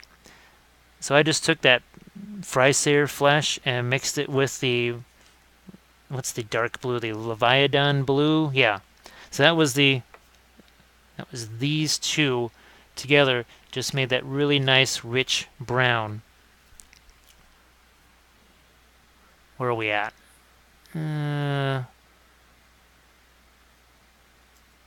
Get some of this here. And some over here too. So now let's get back into our, we haven't done this in a while. So I'm going to pull out Yield Screaming Skull, put that out there. We got the Kislev Flesh. I'll do that again. Just going to throw some right there. And we're going to start mixing again, and we're going to see what happens. So this is, again, that blue, that's mixing with the, because that's another actually interesting Nurgle color right there. That's it. Okay. So I'm going to do a little bit of this sort of semi-translucent stuff right over the top here. And we'll just do a little bit here. Again, I'm going to take some of that away. So it's not just a shadow or a shading color. And look at that. See how that just blends real soft? So we had a yellowish color, and now it goes into a bluish gray. How hard was that? That took me a few seconds. And all that was just the original contrast paint. Took the same, whatever, that same kind of purplish blue mix here. Mixed a little bit of the Kislev Flesh with it. And then created that greenish tone right there. For those of you looking to get lots of neat greens and stuff in your skin tones, that's pretty handy. That is not too shabby right there. So again, I'm going to take the purple now, and I'm going to mix it with that flesh tone again. So again, Kislev Flesh. I'm going to throw some more of that out here. Need a little more, so we got it. Let's see what we get when we mix those together. That should be a pretty nice mix. Okay, it might be a little bit south of the palette camera. Let's see what happens. Oh, there we go. So you can see now we've got a little bit of our highlight starting to come back in there. The more purple I add to it, the darker it's going to get. And we start to fade out that transition. Check that out. It does not have to be hard and painful. It can be, well, I can say that easy. It's like, yeah, easy for you to say. But it doesn't have to be nuclear physics. I am no good at nuclear physics. I would not be, I should not be running power plants. We'll put it that way. This I can do. And I'm going to put that same little bit of a highlight over the top there. So again, it's not even going to register as purple. Especially not with that greenish gray right there. That is the very thing that I was hoping that I could do and show you guys. Here, now we've got, again, we're going into that Filbert brush mode. And we're getting a little bit lighter there. This is, again, doing that wet blending, which the intensity inks would do the same thing as far as facilitating that kind of wet blending. But we know, because I tried it, if we add the snow effects to it, we're going to get that leaching of the color back into the snow effects, which we don't want. Now, who knows, the same thing could happen with these. I should probably try that sooner rather than later to find out now, because that would be most unfortunate. So again, here we've got, see that little bit of a pool right there? Well, it's hidden because it's all just dark, but I'm actually going to use that. And I'm going to let it mix with my color here, and we're going to make that a little bit lighter down there. Again, we're doing the wet blending thing. See, we're just kind of using a feathered brush stroke. And we have another nice little transition right there. Let's take that Waystone Green. I'm going to mix it with some of our Kislev. I'm going to get some of that on our metal here. I'm going to get some of that in here too. So yeah, you can really do some really cool mixing of stuff. Where's that tan? What was that called again? The Xandrie Dust. We'll put some of that back out on the palette here. So if you guys, for those of you that are new to this, if you do the subscribe thing, then you'll get the notifications for these. Now, maybe a lot of you have already subscribed, and that's why you got the notifications, like Bethany did and such, and Aviad. Actually, do me a solid and click the like button. YouTube likes that. They like likes. We all like likes. This is going to be that Iandin dark sun mixing with a little bit of this purple here. That's going to mix in with some of my glaze color there. Just what we're looking for. Now let's see what happens when we take the Iandin and that Xandrie Dust and mix that together. And we're just looking to smooth some things out. Now we're going to take a little bit of that Screaming Skull. We're going to throw that out there. And now we will, in oil painting fashion, kind of mix those together here. Let's get a little more of the Iandin mix in there. Throw this over the top here. So this is the same thing we did to get this grayish color here. Like I can see, in a couple of seconds, we got, look at all this different light. It's not just light and dark, but we got all these color shifts going on. There's green in there, there's yellow, there's purple, there's gray. But we didn't have to kill ourselves to do that. I mean, even if you're not doing a whole army, if you're doing the flesh tones on a bust or something like that, why not just make it easier for you or yourself? So here we're just gonna go over the top of, right over the top of that fur. So this is giving us all kinds of nifty colors right here. I'm glad this has worked out as it was, because my worst nightmare was that it was going to just be useless, and I would have basically gotten $100 worth of paint that I was never going to use again. But this stuff I can use, and it'll especially be for stuff like this. And I have to say, I'll for sure try it out on vehicles. See if it works for rust, streaking, that sort of thing, because again, it stays wet for longer. Here, let's try and find ourselves, let's get that tan. Actually, what's this one here? This is a Baylor Brown. We haven't tried it yet. Let's try it. Wow, that's a new jar.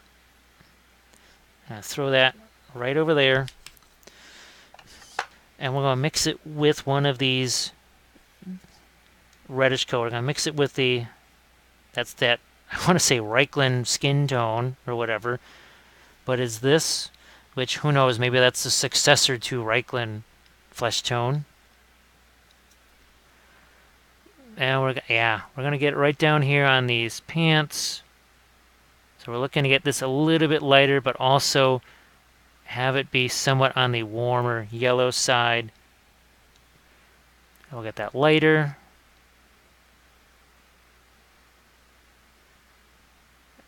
So that was taking this.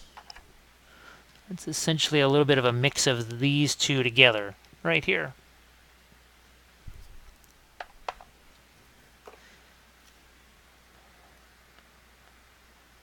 And so let's look at our, so that is dry now. Oddly enough, I think the next thing I'll have to test is, do these work on a wet palette or not? Because that would be real interesting to see how that works out. Now I'm going to throw out just some straight white here. And then we can play with that too. So we are going to mix that with, oh, what the heck. I want to see what it looks like with the teal. Oh, there it is. Oh, that is a nice teal color. Let's see if I can find something that's a little bit lighter here, and that makes a really nice teal color. Wow, that's fantastic. Oh, what the heck. Let's play around with that over here, because nope, I haven't forgotten about this guy. He's still here. So this is, again, kind of mixing the contrast paints together with the regular paints. And what I'm looking to do is something along the lines of this. So we'll keep him out there just as a little bit of a visual guide. So this is, what was that color again? Caelian Green. So yes, teal can be really handy. And you can see how this makes a really nice semi-translucent color that we can play with here. And all it is just that it's that Caelian Green mixed with a little bit of just white. That's all it is. It's real simple. So effectively, this is just contrast paint with white. Well, yeah, you've seen my homemade wet palette, right? That's made with a Chinese food container and a chamois. Because hey, we're into the really expensive stuff here. So yeah, I'll show that in a second here. I'm just having some fun playing with my sky earth here, messing around. So here, let's open up this. So again, Chinese food container. Yeah, I know that's very white. I'm just going to pop the top off of this real quick here. It's going to make some loud sounds because it seals really well. And believe it or not, so that's just a Chinese food container with a chamois and a piece of parchment paper, and it kind of controls itself. Now, I've seen other people's wet palettes, and they do kind of get out of control. My guess is that mine is way drier than theirs because I'm not interested in the paint still being wet 2 days later. I only need it to stay wet while I'm working with it. That's all I'm interested in. And so now we got to add in these earth tones here. So we are going to do that by taking probably some of our, was that the Snakebite Leather, right? And I'm going to get me some of this flesh tone out here again. Pop that down there. And now this is where we're going to use that whole semi-translucent thing. That's a little touch of that purple there. So now let's get some earth color in here. So that's a little bit of the darker. So this would basically be brown liner and what's the sepia liner if you're thinking the Reaper colors. Oh, and we're also going to do something like this just to, I need some context here.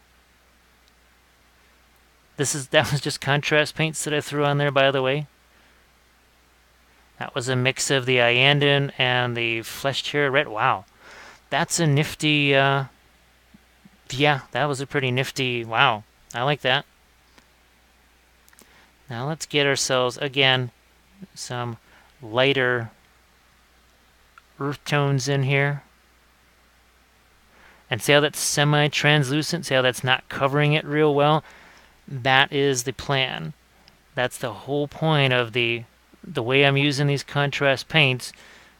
There's times where I want them to cover, and then there's other times where I don't want them to cover too much. Now here I've got to sort of weaken this a little bit. There we go. So basically what I am doing is sort of simulating the fact that there's guys standing around him, and that's what's being reflected in his helmet. That's why the horizon line is being broken up a little bit. So yeah, we're just gonna get in with some final lighter colors here, and we can use a smaller brush. It's not a big deal. But I'm still using some of that teal here, which was this one here. That's the Caelian Green. It's going to take me a while to get used to some of these names. So I apologize for that in advance. It will take me a wee while to remember what the heck is that called again.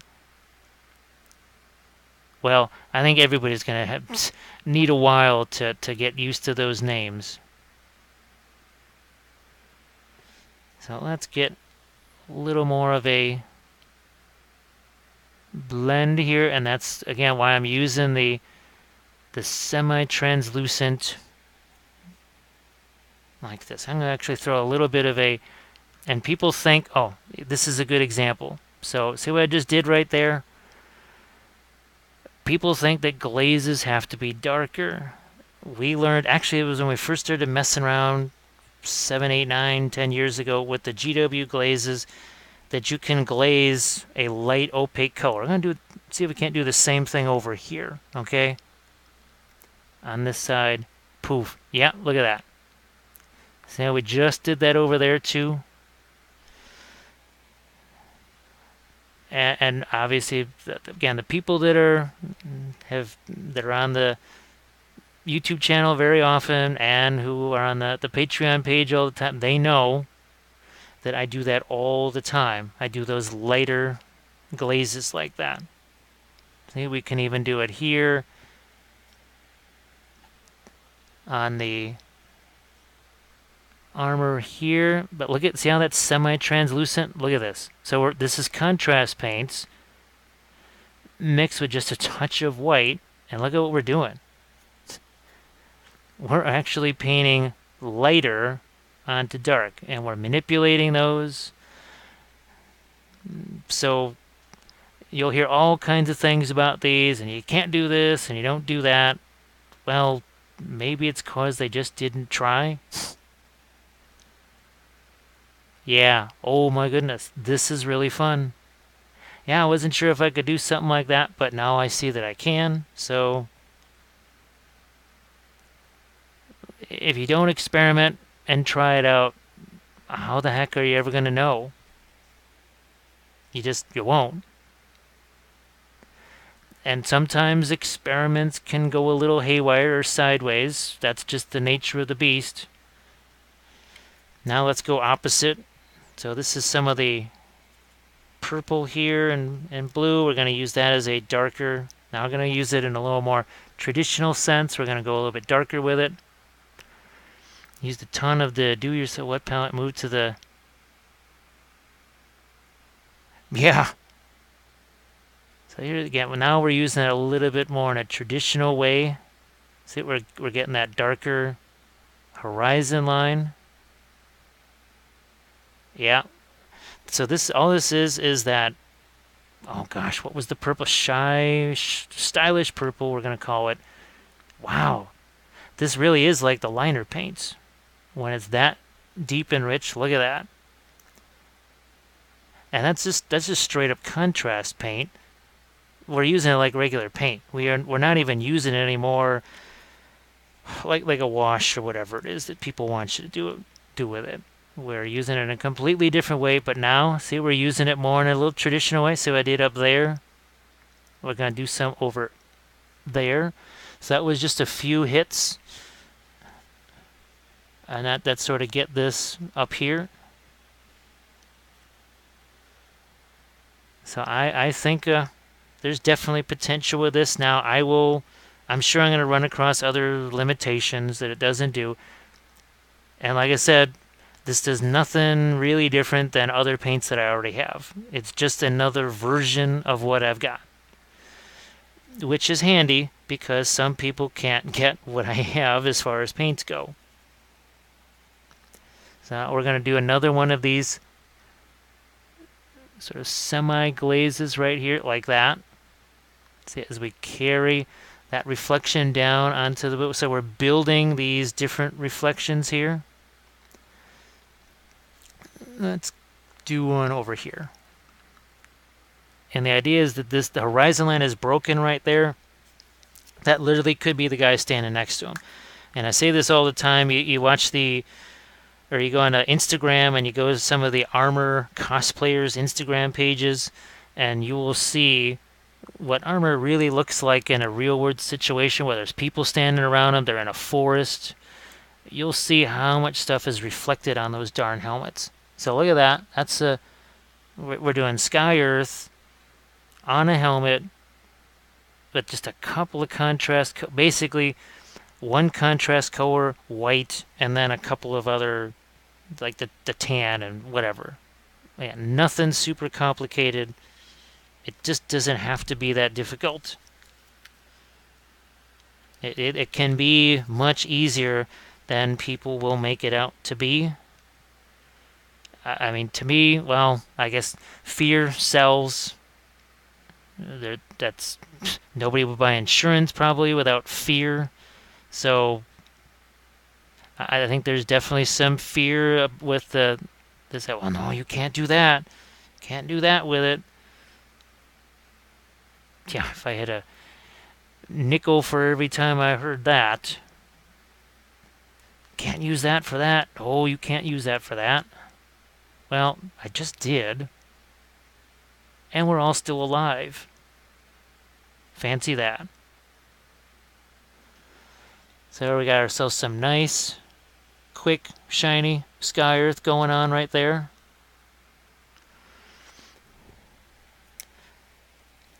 Doing, like I said, some of that. We're just kind of glazing back and forth.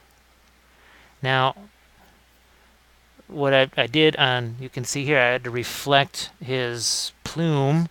All right, we got red. We got fleshed here, red right here. We're going to actually mix that with a little bit of our blue because we need a red reflection there. Look what I just did. See that right there? But that's semi-translucent, so it's just it doesn't punch you in the face so much. We're going to do this here just like we did on this. So see how we got our red in there? We are going to do that. Again, this is just fleshed here is red. Mixing it with some of our lighter colors here. Here, let's do that. See how intense that red is? Now let's see if we can't get this even lighter here. So again, this is just, yep, it's doing it. That is the, I believe that is the Dwarf Flesh mixed with the fleshed here is red. And we're getting ourselves a nice, warm red as we work through that. We're going to put that on the armor here. But now I'm going to go back to my teal color here. Right down that center line. Here, let's get a little... That is the Caelian Green. I think that's going to take me a while to remember that one. It's definitely going to take me a while. So now we're just trying to get that a little bit lighter here. So you can see what we're trying to do. We're trying to get some of these lighter areas in the armor. Poof, like so. Nice and easy. Well, like I said, maybe not so easy for you if you haven't done this before. But this could potentially make it... Now, I actually did a whole entire series on this sort of shiny armor on my Lannister halberdiers. That's another Patreon page thing. I think that was an early series. That was probably about series 3 or 4, I think, that I did those. And it's an entire series on not just sky, earth, metallics, or non-metallic metals, but working with reds and every army painting thing. It covers basing, covers 12.5 hours, 5 episodes. That's a typical army painting series. And I think you'll be seeing that flashing across the screen. It's also right there too, up on top, the Patreon page. When you sign up, you are immediately bombarded by, oh good grief, 80 hours of tutorials, something like that, that covers a whole host of things. I've got tutorials on how to prime miniatures with an airbrush, with a brush. I got tutorials that are coming up. They're going to show you how to make your own grass and flower tufts, because those are expensive and we don't like expensive. So it can be done. We used 2 contrast paints and 2 regular paints. So that we did the 2 contrast paints and we used this. 4 colors. And here's our contrast that we used.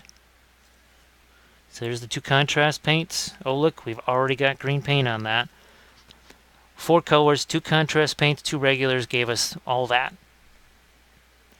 This is why I say you don't need to buy a bazillion jars of this stuff.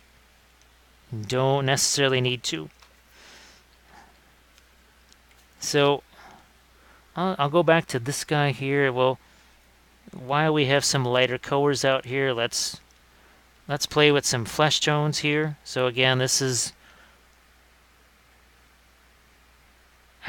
the the flesh tear stuff, believe it or not, as we're just going to throw a little bit there in on his face, on his hands, and you can see it's that same semi-translucent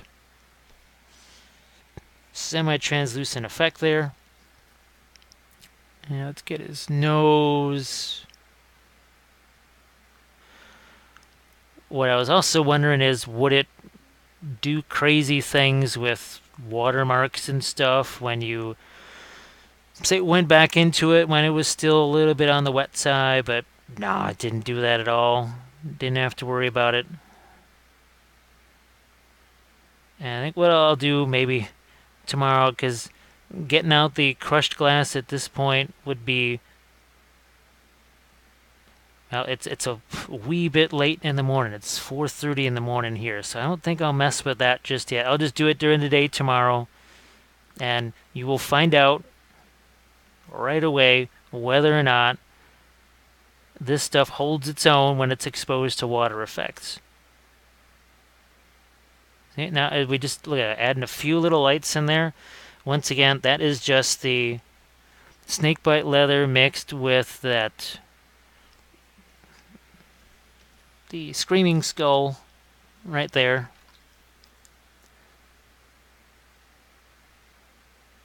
And we can work this both ways, just like we did on our little non-metallic exercise. Let's take that Space Wolves Gray again.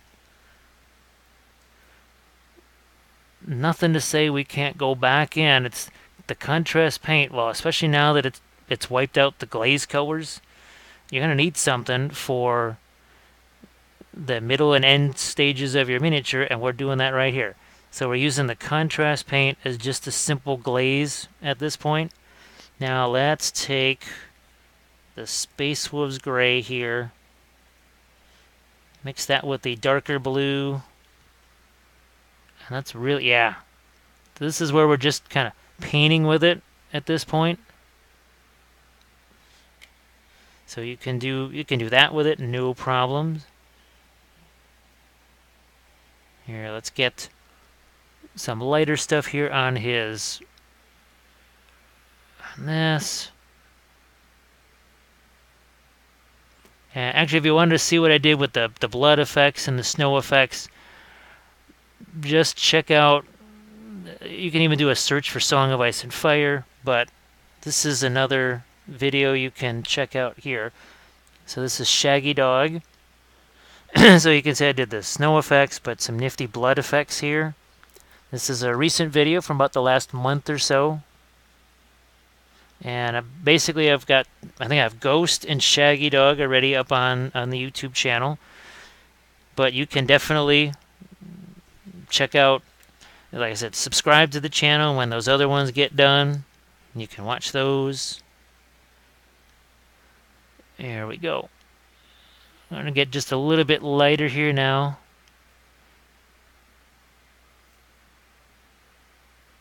And what was this? This was originally, where is that? That was the Leviathan Blue, actually mixed with the Flesh Tear Red.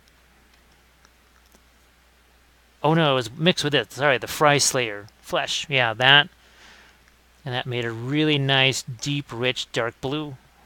Really nice. Now, like I said, I'm going to keep trying this stuff on different stuff, on vehicles, monsters, you name it. I'm going to try it. It'll be in tutorial form. And if you want to see that right away, I'll try and post links on Facebook and stuff, but the easiest way for you to be notified when the new stuff hits is just do the subscribe thing. I've got, I believe, about 130 videos now on the YouTube channel, and at least half of those are still, well, at least 45% of them are still just public access. Anybody can see them. You don't have to be a patron. The Army Painting series, well, those are definitely a patron thing because, well, that's a that's a really intense exercise. And like I said, my latest series was doing the the Rohan Infantry.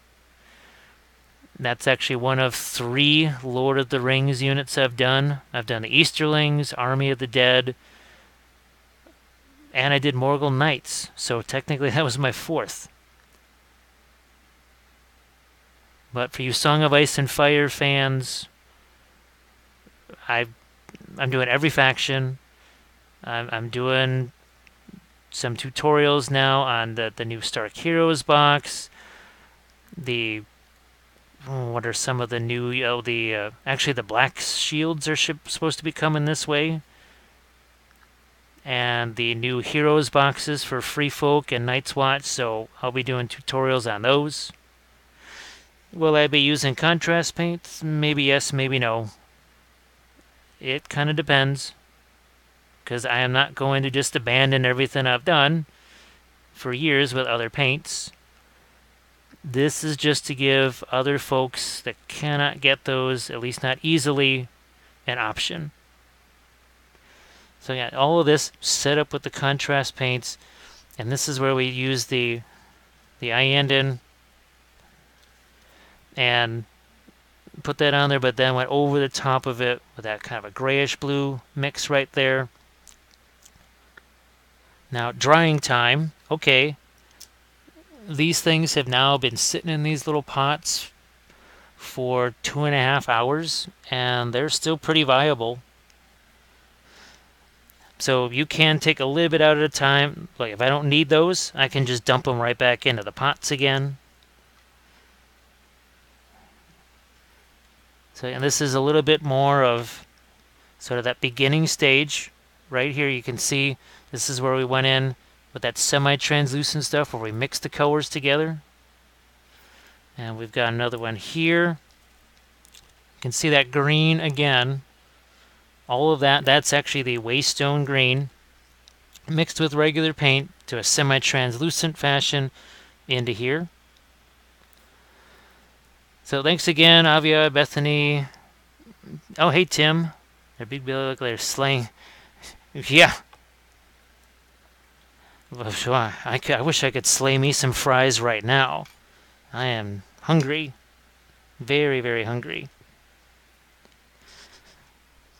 So basically, too, yeah, well, let me show you some of the other type of things we'll be working on here. So I have a demo for the Mountain That Rides.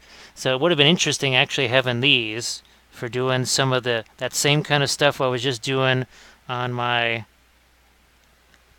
armor here. It would have been interesting to be able to have that to do with the black armor there. We probably would have used an awful lot of this for sure. Probably the Space Wolves gray. And then remember this, how that made that nifty tool, or a teal. Or is that stuff? The Icandish blue, yeah, or green. A Caelian Green. Alright. Let's see what we can... I don't want to... Oh, here, let's do some washes on one more new guy while we got him sitting here. So here, let's take that away. We'll get a little new fresh piece of palette out here real quick. And let's see what new trouble we can mix. That must be the flesh tone right there. And we'll just use what's left of the Iandin here. Oh, look at that. That is a nifty kind of orangey yellow. And that's a little bit of different color right there. Who knows, maybe they make one that is this color, but you know what? I got 2, I mixed them together, I made the one. Wouldn't really, how hard would it be for me to just mix the same thing again? So that's a nice intermediate, sort of a tan right there. And you can see how we're controlling it. So once again, we're going to take this, get some of the paint out of the brush, And see, as it starts to pool down there, we just start to remove some of that. We just take that away. We'll do the same thing over here. Again, just take some of that away. So you can manipulate this stuff. You can't wait. See, look at that on the sleeves. Okay, that's a big pool right there. We don't really want that to be dark there. It's not dark there anymore. So if I couldn't do this, what I'm doing right here, if this was not possible with these paints, like I said, they'd be going up on eBay or something, because they would be of absolutely no use to me whatsoever. Sorry, voice is going to be a little cagey. I've been talking for quite a while. Now this is that purple. What's the stylish purple here? And that was my mix of the Iandin and the Fry Slayer. So once again, we have made ourselves our own little deep, rich, reddish brown. Shazam. Look at that. It does not have to be so difficult. Why people insist on making things that much more difficult when they don't have to be is completely beyond me. Is it like I'm really slowing down? Because the time that I'm saving by not just slapping this stuff on is well worth it. Oh, look at this. And I'm just taking that away. Yes, you can sponge contrast paints away while they're drying. I just did it. And I'm going to do it again. I'm going to do it again right here. The thing they say you can't do, we will do it yet again. Where again, we're sponging some of that away. We're creating our light and dark. Look at this. Look at that nice smooth shading right there. So Space Marine shoulder pad, you exercise that kind of control like we just did here on the sleeves and on the corner of that. Poof, you've got contrast shading, right? At least I think you do.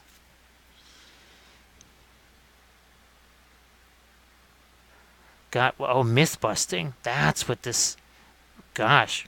Is that what I'm going to have to call this? Busting, instead of just testing the paints, it's going to have to be a Mythbuster episode of On the Workbench as we shatter the misconceptions over this, which I knew was going to happen from day one. And this is that fantastic Leviathan Blue here, a really nice, it's essentially, I use it the same way I would use blue liner. Basically, where did that go? I just had it. Poof. So if I was going to use a Reaper paint, it would be that. Yeah, Cheetah, we got to have their special snowflake names so that... Well, that was why I was kind of drawn to the Creature Caster paints, because... And they said, look, it's purple, it's sky blue, it's dark blue, it's light brown. We are not screwing around with paint names. So I'm going to use that same one there, except we're going to throw a little twist in there. Oh, look at that. That is a nice brownish green there. And I'm just going to drop that in right there at that sort of darkest point. I'm going to drop some of that in there. We'll hit his sleeves here with that sort of deep brownish green. Again, this is all contrast paint. That's all it is. That I haven't done anything else to it. It's all just contrast paint.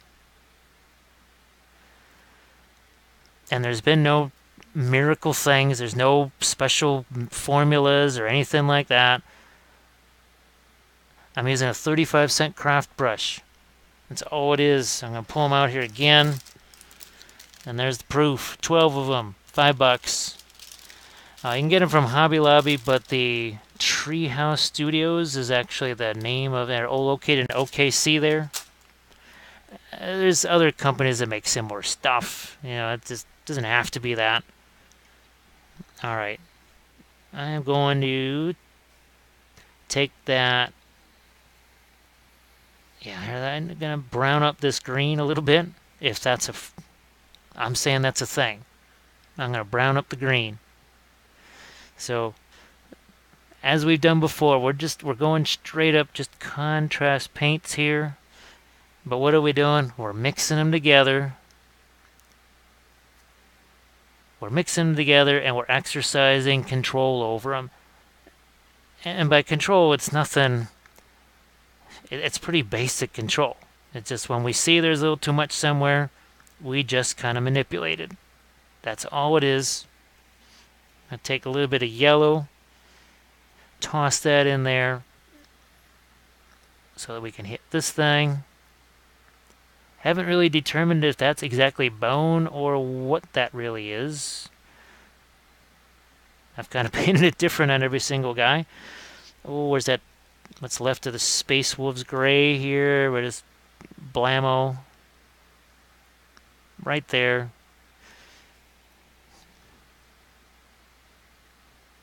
And we'll just sweep that through here too.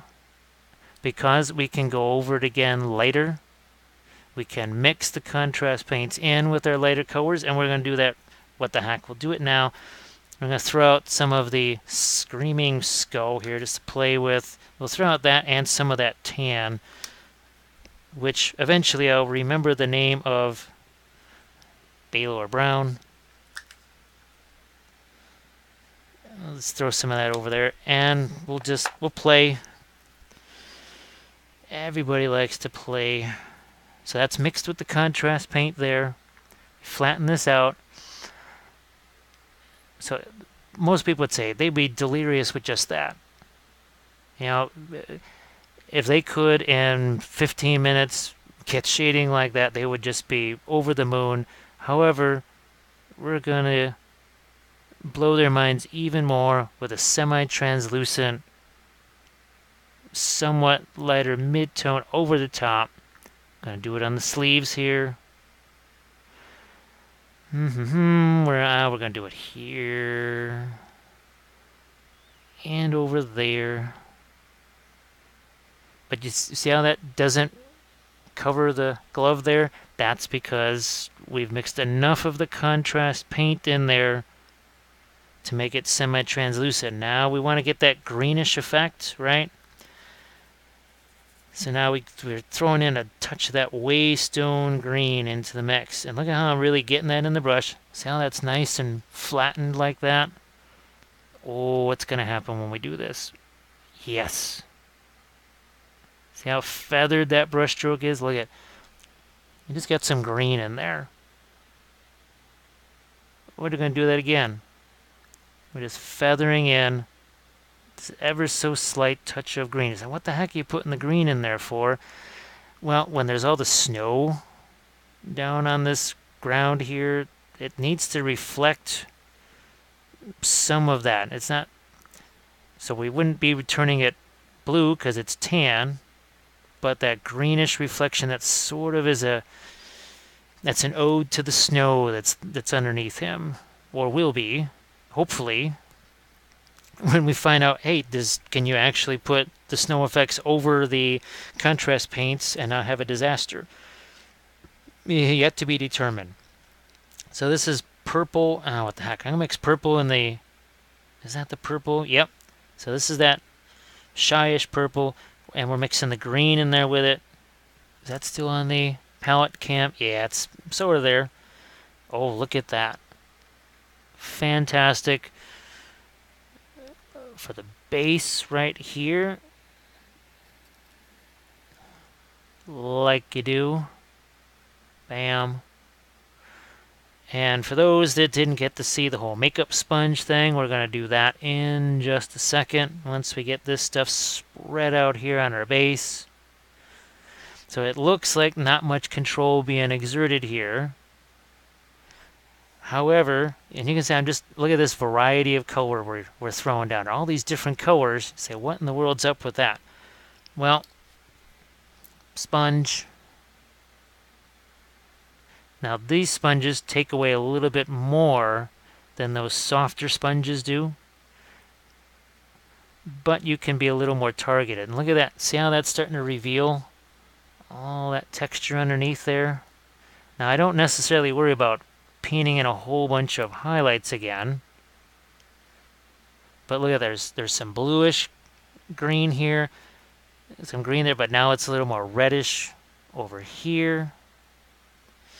And remember, we got our lighter colors. We haven't used this in a while, the Fenrisian gray, remember that?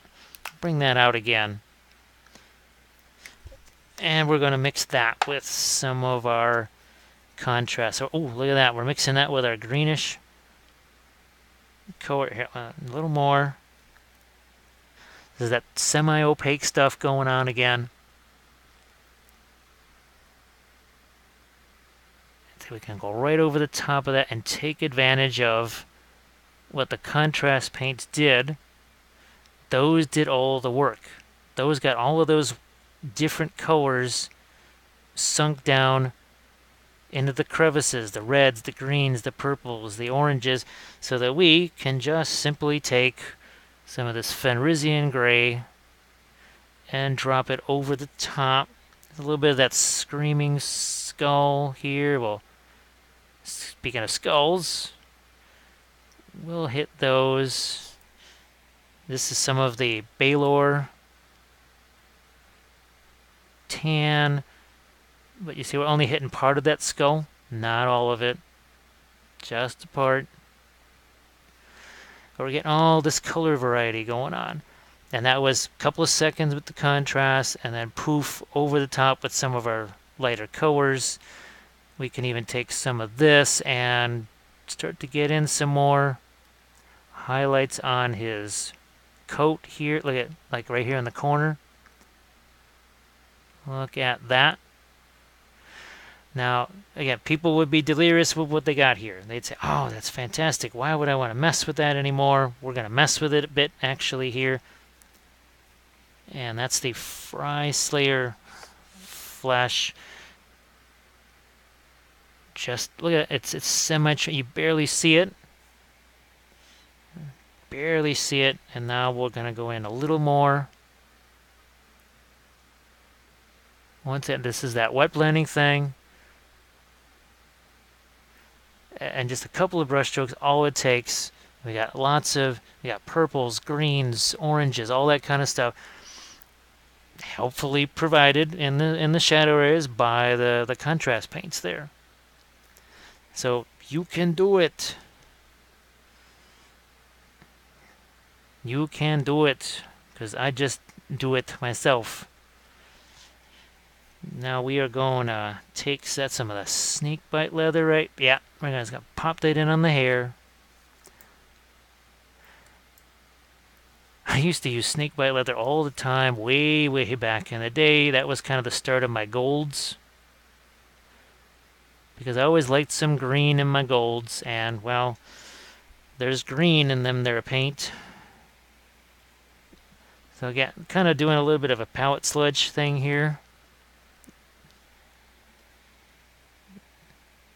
And I'm just going to throw in a little bit of skin tones there. So it just doesn't take much, right? So here's that Fenrisian with the little bit of Space Wolves gray in there. It basically acts as a medium, for lack of a better term. And then we just start to lighten up the fur.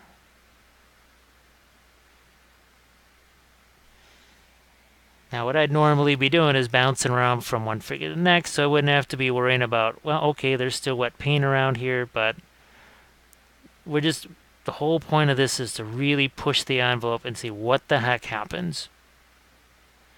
Because, like we said, I have no idea what these can do, and I need to find out straight away, can they do this? If they can't do it, well, okay, good to know.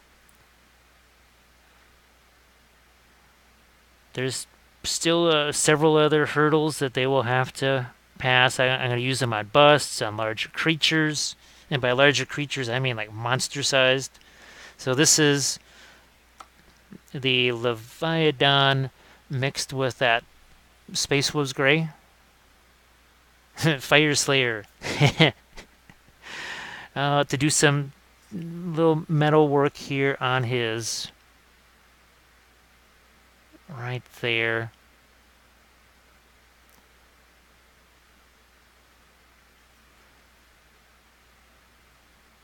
Like so, and then we can get brighter when we need to.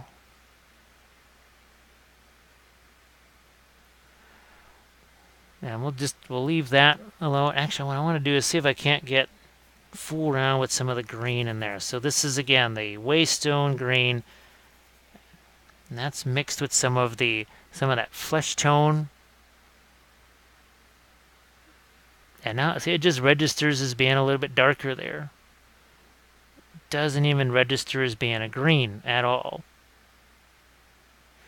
You're getting these extra layers of mixing. So here's our other one again where we put the green in there, but this one has a little more of the red in it there. So let's manipulate this right here. No, I don't want the Baylor. I want this to be a little more on the reddish side. So again, take in the opaque GW colors, mixing them with the contrast paints to create lighter tones. But see how they stay in the same family? Because I started out with, say, something like the Fry Slayer. If I just start to then mix in something like this, those two colors give me a whole range of colors, which is how... where did he go? Oh, where is that guy? That's how all of this was done with 4 colors. That's all it was. It was 2 contrast paints and 2 of the just kind of standard regular paints.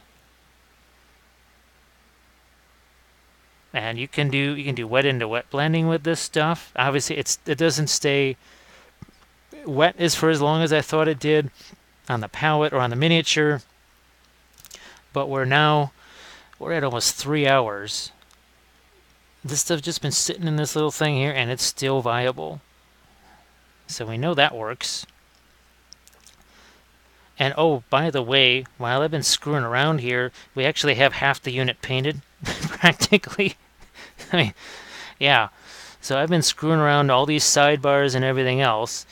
We've painted 6 miniatures in literally like 2 hours. So I'd say that's kind of a success.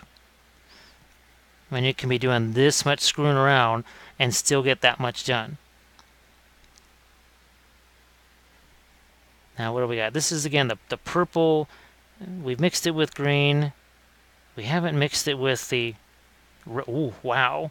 Okay, so that is the Shyless purple. Is that on the palette camera? Sorry, I gotta move a couple of these screens out of the way. Can you see that? Yes, you can. Wow, that is very intense. So that is the Flesh Tier red and the purple. That's pretty neat. We're going to pop that in right here, and we'll just see what the heck happens. So without a doubt, they can be mixed together. Actually, these things, well, at least as well as the old glazes washes did. Maybe a little better. And a little better, because you couldn't get this dark with the glazes and washes, that's for sure.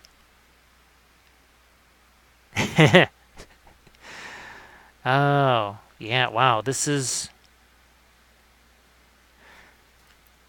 But like I say, the intensity inks, you could get something just about this, well, intense with those. However, we know what happens when we mix those touch the snow effects. So, well, later today, because tomorrow is today. Oh yeah, look at that. That is a nice, rich, purplish red right there. I am going to take, for the heck of it, because we haven't played with this yet, this Vulpes Pink. And I can confirm that because... there. And I'm not going to do this thing. I'm just going to take some of this, throw it out on the palette. Because we are going to see if we can't mix this, that's that pink, with this Waystone green, see what we get. So that is a different type. Yeah, see, that is not as intense of an orangey brown. So that's a very different. Yeah, that's kind of a great. You want to dirty up some armor. That's going to work. Look at how nice and dark that is. So we took, again, that was the pink, that Vulpes pink, and the Waystone green. And we have just made ourselves yet another brand new contrast paint. So this, yeah, that would be a good Nurgle shadowy color right there. That would definitely work. Or, yeah, we're over here now. Well, I will certainly be doing way more tests with this because, well, maybe I try and paint well, I want to do the Riders of Rohan for sure. Well, this is going to be great on the base. I've got actually a bunch of Theodens. I have 4 versions of Theoden. 2 are mounted, 2 are on foot, and it's 1 each in metal. So we'll play with those. We'll play with these on that stuff too. There's what's left of my Space Wolves gray. We'll just throw that over the top there on that base. So would I say these help me paint faster? Well, if I want to paint faster, oils is the thing, because that is really fast for me. I could actually, this whole unit would be, even with all the sidebars, this whole unit would already be done if I was doing the oils. So, and Aviad, I think, can attest to that. You were watching several of the oil demos that I did in the live sessions. That is just right quick, because I don't have to worry about the paint drying on the palette or on the miniature or anything else for that matter. I can just kind of keep firing away. These, little more of a limitation. And I just mixed a little bit of the, I think it was the Snakebite Leather with that. So here, I'm actually going to take some water here. I know you're supposed to use the medium, whatever. Guess what? I use the water, I reactivate it, and I paint it on the miniature. And nothing bad happens. Now, is it as intense as it would be otherwise? No. It may not flow into all the crevices the way you might think it would or whatever, had I not mixed it with the water, but it didn't matter, because I am not relying on this to do what GW says you should do with it. I'm using it as a different type of tool. And, oh, yeah, okay, so this is the teal, and I've just mixed it with my reddish brown mix. That makes it even more of an intense brown. It's even darker now. But it does dry lighter, because look at, you can start to see the lighter stuff in there. Yeah, so definitely, and see, I can even use my hand just to wipe some of that away. And speaking of wiping stuff away, we got sponges here. Oh, look. We reveal some of our fun base underneath there. And, oh, if you're wondering what that is, it is tree bark. And I think I've got a few other units here that are done on the tree bark. And we've got some, oh, so here's the Savage Giants that we're going to do. So you can see there's the skeletons there. You got cork in there. Now here is, I think this is a, oh yeah, this is for the Night's Watch here. So we got tree bark in there. We got, oh look, little trees. This is a conscript unit. Well, maybe we'll fool around with the contrast paints on these too. Like I said, I'm going to be doing a whole bunch of different things.